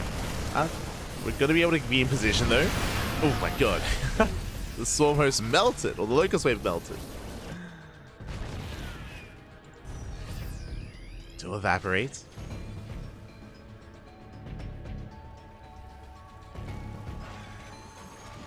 As Bjorn is going to be securing himself towards the left hand side. He's going to be pushing forward. There are some resources to make use of here on the left-hand side, so we can try to take these bases, can try to expand. Instead, Dark, once again, he just ignores the main army, goes to the main base, goes to the production. GG gets called, and Dark will take a 2-0 lead in the grand finals. GG. Let's go. GG, well played. Again, Beyond went for a very greedy economic start, if you remember, but did lead into Beyond's aggression being shut down, and instead we embraced a longer game. Beyond taking a 3rd, taking a 4th base, Dark likewise getting up to 6 bases, and then it became about denying the 5th. The game became about denying the 5th base over and over again, and Dark was able to do so for the most part, gained a lot of momentum. With that momentum, Dark went into mass swarm hosts, and over time was able to just out-trade Beyond, able to work through his bank and strip it all away.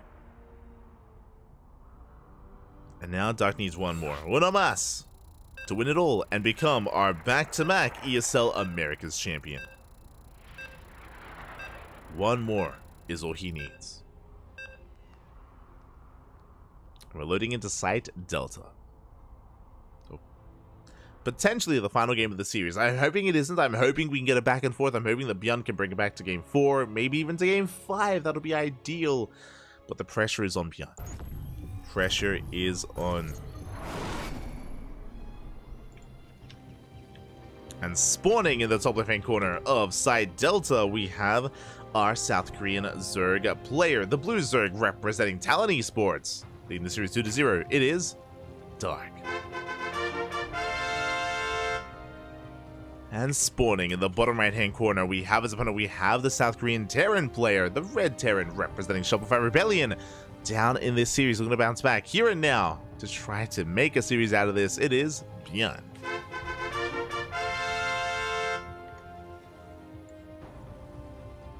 Here we go.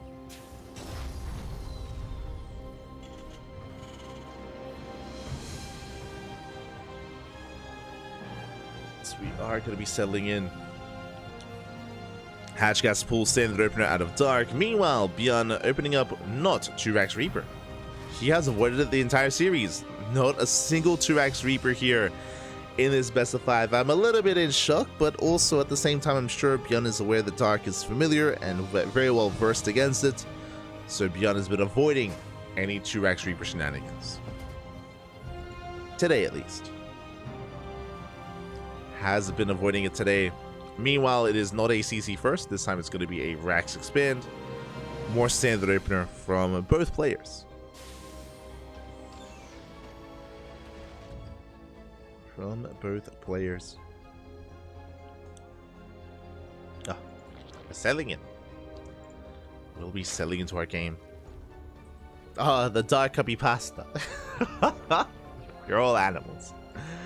I want Dark's big, hairy, sweaty arms to hold me so tight while he kisses his Valencia trophy like no tomorrow. I want him to call me my little Zergling. I'm gonna scream back Park Myung-woo, as he holds me down and spanks my butt with his big, meaty hands. You're an animal.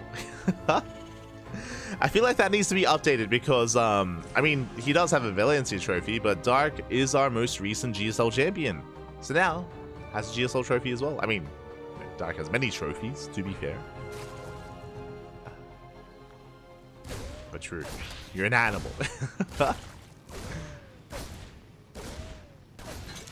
As Beyond does push forward.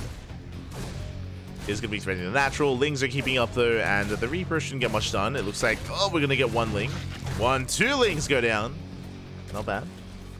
We catch 2 Lings, Dark taking his third here at the triangular third location. Meanwhile, Beyond going for a third CC before Starport. Economic opener here out of Beyond.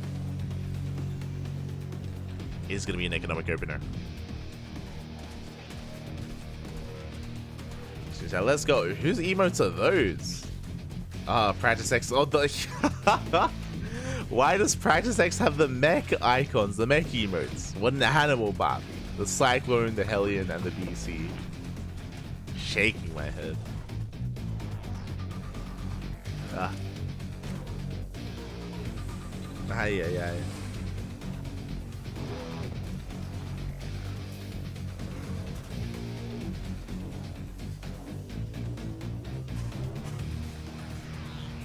Oh, as Dark is finally embracing his more aggressive nature, we've seen a lot of late game so far in this series. We've seen a lot of longer, later games here from Dark, but now it's time to spice things up. We're throwing down a very fast Roach run behind the middle line. Dark is known for his Roach play, but he's been avoiding it. He's been denying who he is this entire series until now. Now the Roach aggression is going to be upon us, and so far unscattered. Now what I will say is that Beyond did open up 3CC, but 3CC Banshee. Because of this, the Banshee opener is going to be ideal against these Roaches. We'll have them available to defend, to deflect the Roaches initially. But we'll see how committed Dark is going to be. We have our first wave of Roaches on the way. 2 more Overlords on the way. Beyond poking in. Not really able to break through.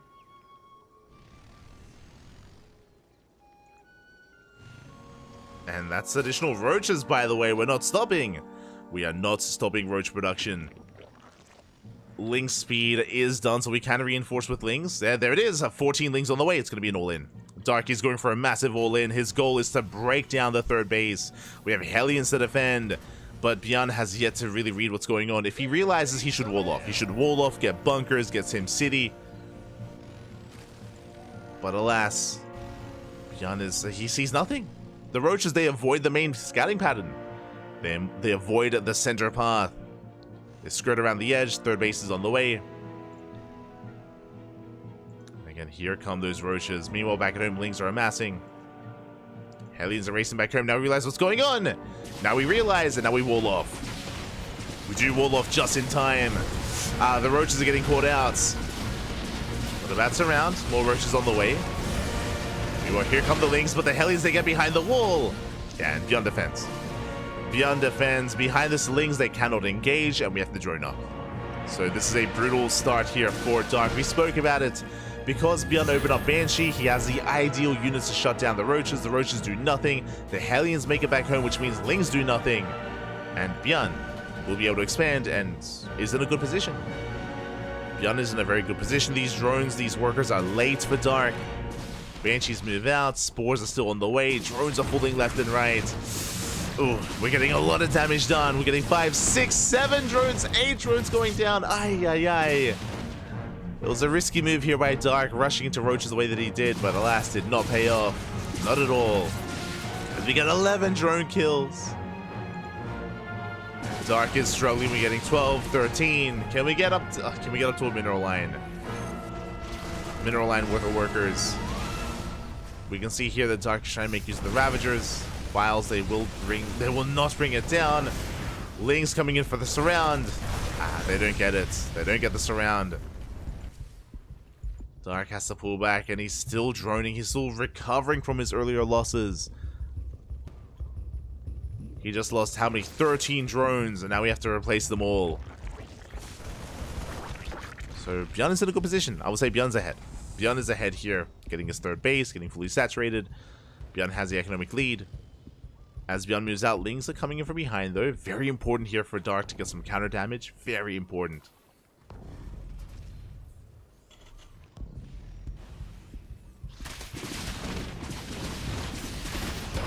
We'll catch some SCVs.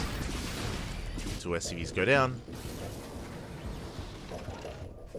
Lings, they keep Bjorn a little bit busy. But he's focusing on his main push. And again, Dark is in trouble. Dark is in a lot of trouble. His all-in failed. His economy was crippled. And now Bjorn is getting ready for the kill. Getting ready for the move out. Dark, on top of that, he's supply blocked.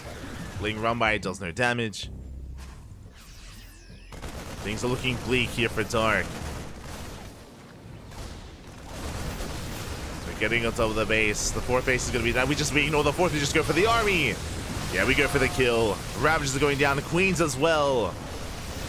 We have a clutch transfuse, but Elastic King falls regardless. With Ling reinforcements, we're going to be able to force this back. Never mind. As Banshees, they do arrive to support the army as well. They catch another Ravager. We're going for the 4th base. And it's going to be killed, not cancelled. The hatchery does go down. And Bjorn maintains his lead.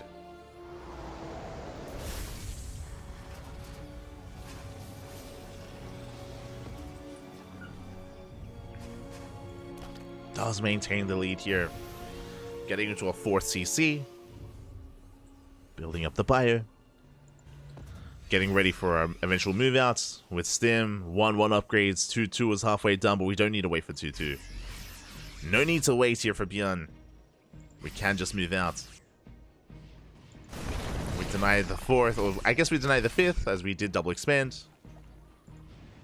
Dark getting his 4th up. And what does Dark have to defend? No Ling Bane, just some Roach Ravager. Which means we can stim, and we can win, Pappy. The man with gun, we can break through the initial defensive line. We get on top of the Ravagers as well. At the same time, Banshee's here, drop towards the natural. The 4th hatchery is going to go down, and there's no saving it. GG gets called, and Bjorn will fight back, will survive the initial all-in, and we'll put a point on the board. GG. GG, well played. I appreciate that Dark did embrace something more aggressive here, which is what he's known for, but against Bjorn did not work out. Now, it wasn't like Bjorn was able to read his opponent and respond. Bjorn had no idea what was coming his way, had no idea that Dark was going for an all-in, but Bjorn happened to be going into Banshees, happened to be keeping them back at home, and he was able to spot the roaches in the middle of the map, able to race back, respond, and shut Dark down completely. Thankfully, Bjorn had the tools to defend. It was all about the execution. And that means we have a back and forth. That means that Bjorn has a chance to force the ace match, as we're loading into a much larger map, a much more macro map, Alcyone. Oh boy. A map known for its mid-game, known for its late game even. And I imagine that's what we're going to be embracing here. I'm sure Dark is tempted to go for another all-in. I'm sure Dark is tempted just because he has some wiggle room. But it may be wise to just calm things down and embrace a longer game. We'll see. We shall see. As spawning in the bottom left-hand corner of Alcyone, we have our South Korean Zerg player, the Blue Zerg, representing Talon Esports. Still one game away from becoming this week's champion. Back to back, it is Dark.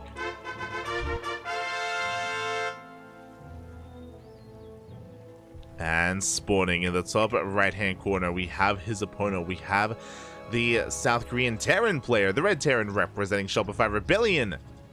Fighting back, going finally for 2x Reaper. It is Bjorn. Bjorn has been avoiding the 2x Reaper the entire series, but finally here in Alcyone, he will be embracing it. Meanwhile, Dark is going Hatch Gas Pool. Standard opener here out of Dark. Meanwhile, aggressive opener out of Bjorn.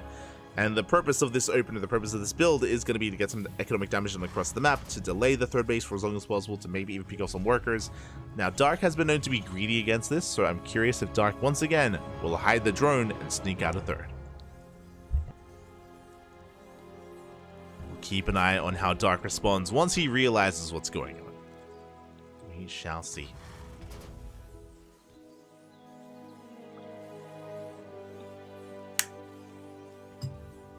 Keep an eye on Dark. When it comes to the follow-up, this should just be 2x Reaper into an expansion into a 3cc 2-on-1. That should be the case, but Bjorn has a lot of deviations. He has a lot of variations of 2x Reaper with very different follow-ups. Some more aggressive than others, some more greedy than others. So we'll keep an eye on Bjorn.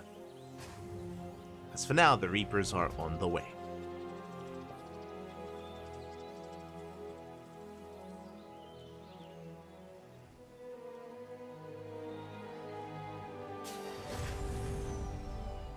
Reapers are on the way. Okay, it's going to be triple Reaper here into our add-ons. A very fast add-on switch here out of Bjorn, which means he might go a double Reaper instead of 3, which I'm not too fond of, I'll be honest. We actually saw this, I think it was last night. It was either over the weekend or last night here out of Bjorn. Yeah, the Reapers, they do get across the map. They're going to be able to dance with the Lings, but 2 Reapers won't be able to accomplish too much, and Dark, he gets away with a third. Yeah, Dark, he does confirm, of course, the lack of Reapers. So I do think that the purpose of this variation of Bjorn, just going 2 Reaper, is to force an overreaction and contain the Zerg player. But Dark, he doesn't take the bait, he expands, and yeah, Dark, his third base is pretty well timed.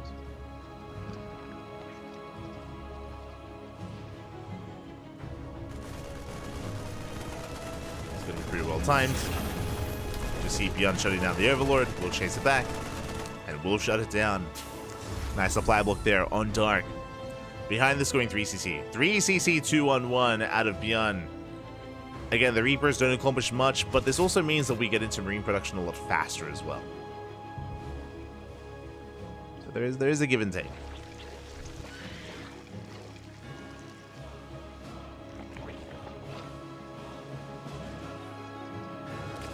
So the Marines are faster, the 3rd CC is slightly faster as well. Meanwhile, Dark has map control, and he does embrace his 3rd. After the early game, I would give the edge to Dark initially. I would give him the edge, but we'll see what Bjorn can accomplish once his upgrades kick in, once he's moving out with his bio army. Well, not there yet, though. Still working on Stim. Still building up more Marines.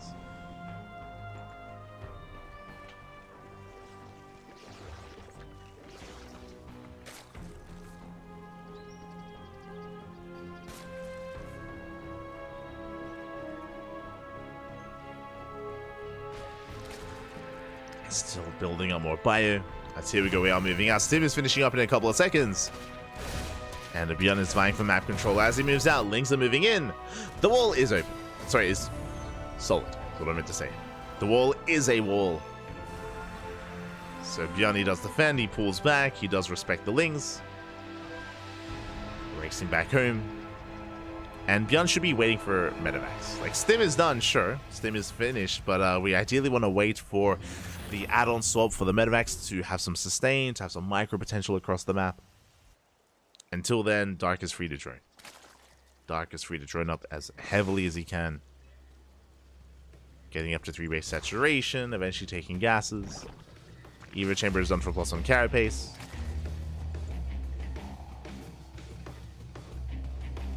Dark getting away with as much greed as he can. And Bjorn is just building up towards that push.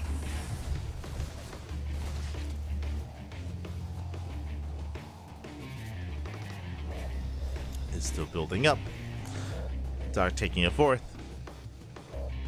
And we'll see if he can hold on to it as Bjorn is about to move out. It's been a while. We do cash out one of the Reapers. We cash out both of them even. Not bad.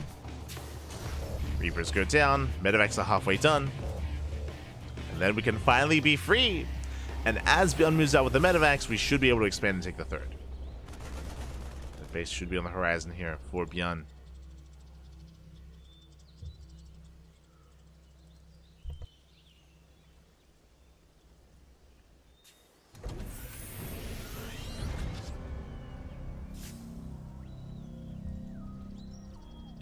There we go. There's the 3rd base. At the same time, Bjorn moving out. He's spotted by the Lings, and Lings, they can dive on some of these reinforcing Marines. They delay mining at the 3rd base. Here comes the bio push. Queens are in position. The Lings are amassing. Baliness is on the way as well. Lair is almost done. And it looks like Dark does get here back home just in time. We do pick up a Queen. Not bad. A Queen and 2 drones. That 2nd Queen goes down. We're trying to focus on the medevacs. It looks like we get 1. We get 1 medevac, but this position is brutal. Oh my god, it's a meat grinder. So many Lings go down, and so do the Queens. GG gets called. A brutal position there as Bjorn wedges himself behind the gas geyser, and he outrays the hell out of Dark. Oh my god. GG. That move out was not meant to end the game, by the way. Remember, Bjorn was building up towards the 3rd base. He was working on further upgrades. That was not meant to kill, but that position was insane. And Dark lost everything. He lost every single Ling. He lost every single Queen. He was unable to stop Bjorn from actually getting behind that mineral line and wedging himself in between the wall and that gas geyser. And with that, we have an ace match. With that, we have a game 5. It all ends here. It all ends on Amphion. And it's not the way that I wanted to get to the ace match, but we've made it. We made it to the ace match. You know, we had game 3 where Dark attempted an all-in that failed. Here in game 4, Dark was just caught with his pants down a little bit. Again, he had to stop the Terran army before it got into the mineral line, and he just wasn't able to. The Lings weren't quite ready in time. And, yeah. Bjorn, snowballing out of control. GG. GG, and that means one way or another, this is the final game. The final game of the series and the final game of the tournament. It all ends here. It all ends now. Spawning in the bottom left-hand corner of Amphion, we have the South Korean Zerg player, the Blue Zerg, representing Talon Esports. It is Dark. He was up 2-0, he's still 1 game away, but being forced into the ace match, can he bring it back? And spawning in the top left-hand corner, we have the South Korean Terran player, the Red Terran, representing Shopify Rebellion, fighting back from the brink of defeat. Now 1 game away from becoming our champion here. Momentum is on his side. It is Bjorn. Momentum is real.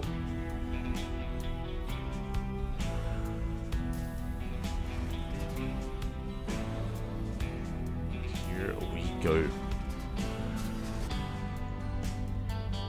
We do see Dark going for a pull first. Okay. first big deviation. Pull first here out of Dark. We've seen this a lot on Amphion. The reason why we see a lot of pull first is, for one reason, the Reaper Cliffs. The Reaper Cliffs here through the center. What this means is, with a Rax Expand opener, this first Reaper of Beyond is going to be going through the center of the map, in a way, going right here through the middle of the map, and it's going to be avoiding the main attack path. And this means, with this pull first, Lings, they're going to be moving and rotating on the right hand side, and that means that the Reaper will not scout. The Reaper will not scout and will not intercept the Lings. Reaper will ideally be here at the natural by the time Dark hits the natural base of Beyond. So it's an interesting dynamic here as, yep, Lings are moving out from the right hand side. They're going the regular or the long way around, and the Reaper should go through the center.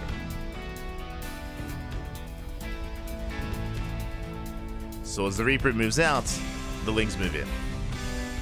And again, there is no scouting, not yet, until the Reaper does get on top of that hatchery. And behind this, Dark is playing gasless. So we're not being too far behind economically. We skip our gases, which means insanely fast third. Reaper does confirm, hatchery is late. He knows that it's a pull first. Ling's already here. And oh, can we get the Marine? The Marine! It's so close, it's so low. One more shot. And the Marine is going to go down. Massive pick off. Marine does fall. SCVs as well. We get 2 SCVs already. We get 2, about to be 3 SCV kills. Not quite. Oh, actually we do.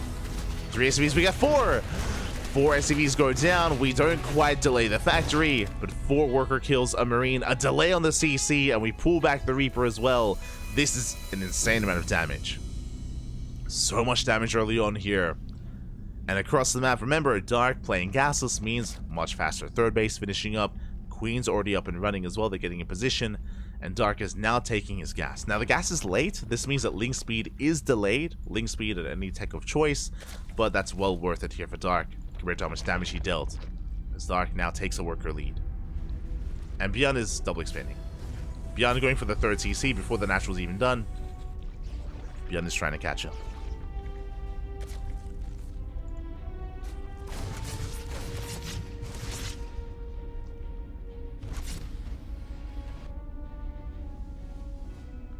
Beyond is looking to catch up here. Now the Overlord, because of its position, does confirm the 3rd CC, so Dark is fully aware of how greedy Beyond is being, or how economic his opener is going to be.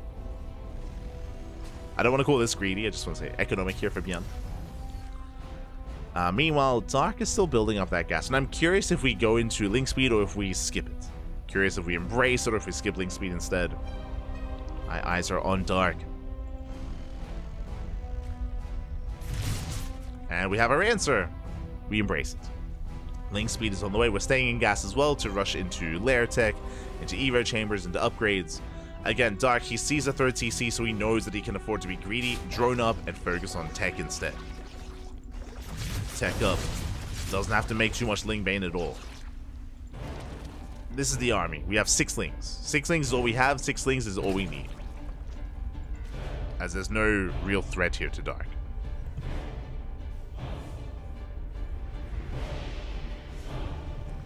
Is no threat to Dark. His Overlord was shut down. Clean up the Overlord.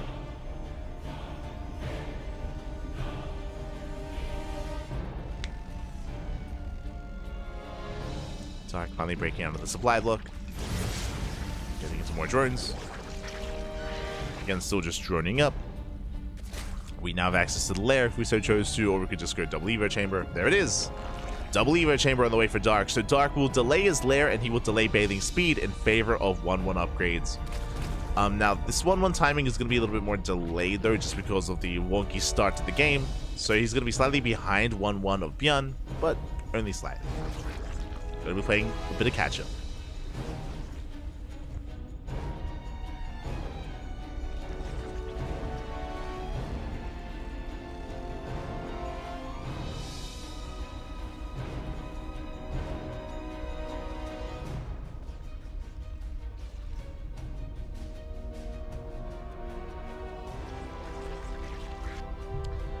Going to be playing a bit of catch-up here. as Bjorn is taking his third. Because we're loading into Amphion, this is another big feature that I should have mentioned, is this third base is very secure. Very secure third base. We have two ramps leading into it. We have rocks sealing off one side. We have mineral sealing off the other. It can be very difficult to actually apply pressure to this location and to this base. So, despite the openers, we could see a very long game here. This can lead into a very long game as we catch the Hellions. The Hellions are trapped. We lock them down. Dark is double expanding, getting a fourth and a fifth base at the same time. But Bjorn is soon to move out. We have medevacs. We can be active on the map. Meanwhile, Dark embracing 1-1. Lair is on the way. Bailey Nest. The Bailey Nest and Lair are lined up in such a way where we can start up bailing speed immediately. Before we can talk about the bailing speed, here come the Marines. Now we're in position. We can try to save this, but no, we cannot. The base is denied.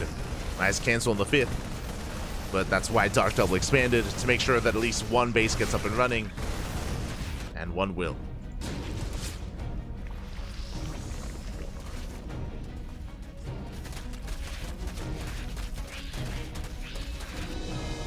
The base does complete. Dark expanding on the right hand side, still spreading his creep as well, maintaining this creep spread, knocking down rocks. Rocks are being knocked down, and Bjorn being active once again with these Marines. Does pull away. Oh, getting us around! Nice round here from Dark. Tank does siege. You can see that Bjorn is reinforcing. He wants to break through. He wants to try to make sure the creep does not spread, not in this location, to allow Bjorn to save his third and get into a fourth.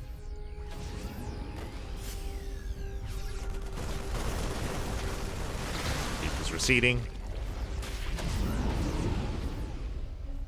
Bane unable to engage. Roxar being knocked down.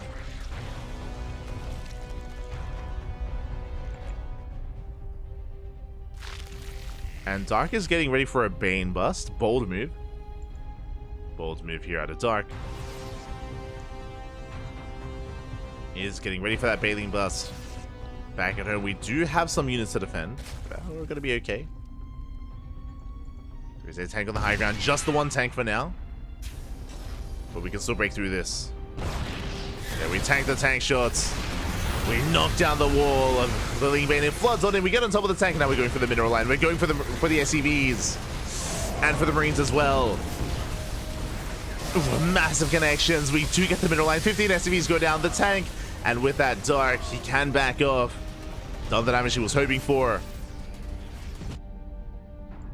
Ooh, as Lings, they even flood into the third. Oh my god, this is getting too much.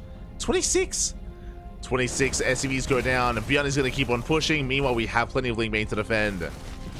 Dark, he's ready for this. He cannot surround because of the rocks. Like, again, these rocks are brutal, and they were not shut down. Dark instead setting up another counterattack.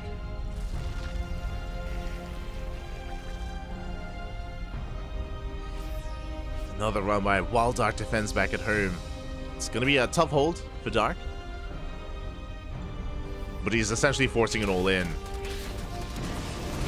Yeah, more SCV is going to be falling. We can try to fight the Marines head on as well. They're going for the surround. We collapse in the army. We save some Marines, but not all of them. And Bjorn is being pulled apart at the same time. We peel off towards the third TC. Bjorn is all in. Dark has forced the all in out of Bjorn. We bring down the first tank. There's two tanks behind this. But Dark, he's holding. He's dancing well with this. He's holding on. Ooh, catches out the Marines. Massive connections. GG gets called as there's nothing going on back at home, and Dark will take the series 3-2, becoming this week's ESL Open Cup Americas champion. 2 weeks in a row. GG. GG, well played. Congratulations here to Dark as he will claim the series. Again, it was a very intense back and forth. Very quick game 3 and game 4. Very fast games where Dark failed an all-in, and likewise Bjorn ended the game abruptly in game 4. Here in game 5, we had more of a back and forth, but on the one hand, we saw that Bjorn was making use of the map to be able to push quite hard on the left-hand side of the map, but he did ignore and he did leave himself open and exposed at his natural. You know, he didn't quite leave enough to defend. He had the one tank and a handful of Marines.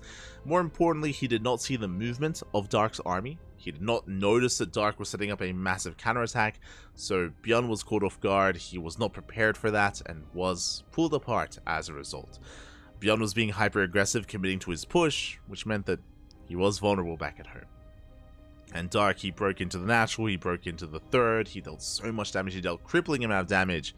GG. GG, well played. Congratulations to Dark, my condolences to Bjorn. I do appreciate though that this went into the ace match. If you remember, last week Dark also defeated Bjorn in the finals, but it was a 3-1. This time it's a 3-2. More of a back and forth. More of a back and forth. Went the distance, and with that, congratulations to Dark, and a shout out to Bjorn as well. To make it here to the finals was not easy. Not an easy road for Bjorn whatsoever. So do appreciate his performance as well. And with that, we are going to be wrapping up our initial broadcast here for ESL Americas. GG. GG, well played. That is going to be wrapping up our initial broadcast. We will be having another cast later on in the evening. We're going to be going over some WTL replays, as we did only cast half of WTL on Sunday just because of some internet issues, some latency issues. It did affect our broadcast overall, which was a shame.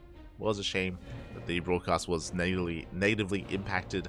But we'll be catching up tonight. We'll be catching up on World Team League. Likewise, until then, how long do we have? 5 hours. We're going to be casting in 5 hours time WTL. Until then, I'm starving. I need to get some food, and then I'm going to pass the hell out. I barely slept last night. I was so tired. I barely slept, so I'm going to try and get a couple... I'm going to try a nap. I'm going to get some food. I'm going to sleep for a couple of hours, and then bam! We're going to be back 5 hours from now with WTL, with World Team League. Let's go. The StarCraft doesn't end. It should be a shorter broadcast because it's only one match. It's only Basilisk versus Team Vitality. So it shouldn't last too long. Should not last too long. And we're going to be back tomorrow with Kung Fu Cup. Kung Fu Cup is going to be tomorrow. And likewise, WTL the day after that as well. So plenty of content, plenty of StarCraft on the horizon. And yeah, if you enjoy the content, do consider checking us out. Do consider following us on Twitter, Facebook, Instagram, YouTube, and Discord. All things CranKy Ducklings. If you want to be notified for when we go live. Otherwise, thank you so much. Thank you so much for tuning in. You can support us on Patreon as well. You can support us on Patreon. You can subscribe on Twitch. You can subscribe and become a member on YouTube. You can donate if you wish as well. There are plenty of ways to support the channel monetarily. Otherwise, a follow is all we ask. A follow is enough. Thank you, puppy. Thank you. Thank you for all the support. Hope you enjoy the content. Hope you enjoy the StarCraft. And we'll be back in 5 hours time after I eat, after I get some sleep. I'm very sleepy. But yeah, great events. Until then, thanks for watching. Stick around. We're going to be giving another StarCraft streamer a raid. Not too sure who. We'll find someone to send our love to. Let's quickly double check. We will find someone who's live right now. Who is streaming? There's a lot of people live actually. Okay, let's sift through. We have Lorenzo. Lorenzo is live. We have Nura's playing Baldur's Gate. Nina's playing Brood War. Do we have any StarCraft 2? Do we have any StarCraft 2 players? Who can we raid? It's Practice X. We did get a raid the other day from Practice X. Practice X Florencio. We'll send some love in their direction. Yeah. So with that, thanks for watching, everyone. Thanks for the support. We'll see you guys next time. We'll see you guys in 5 hours time for some World Team League action. Otherwise, thank you for watching. Hasta luego. Ciao, papi. Ciao. Hasta luego.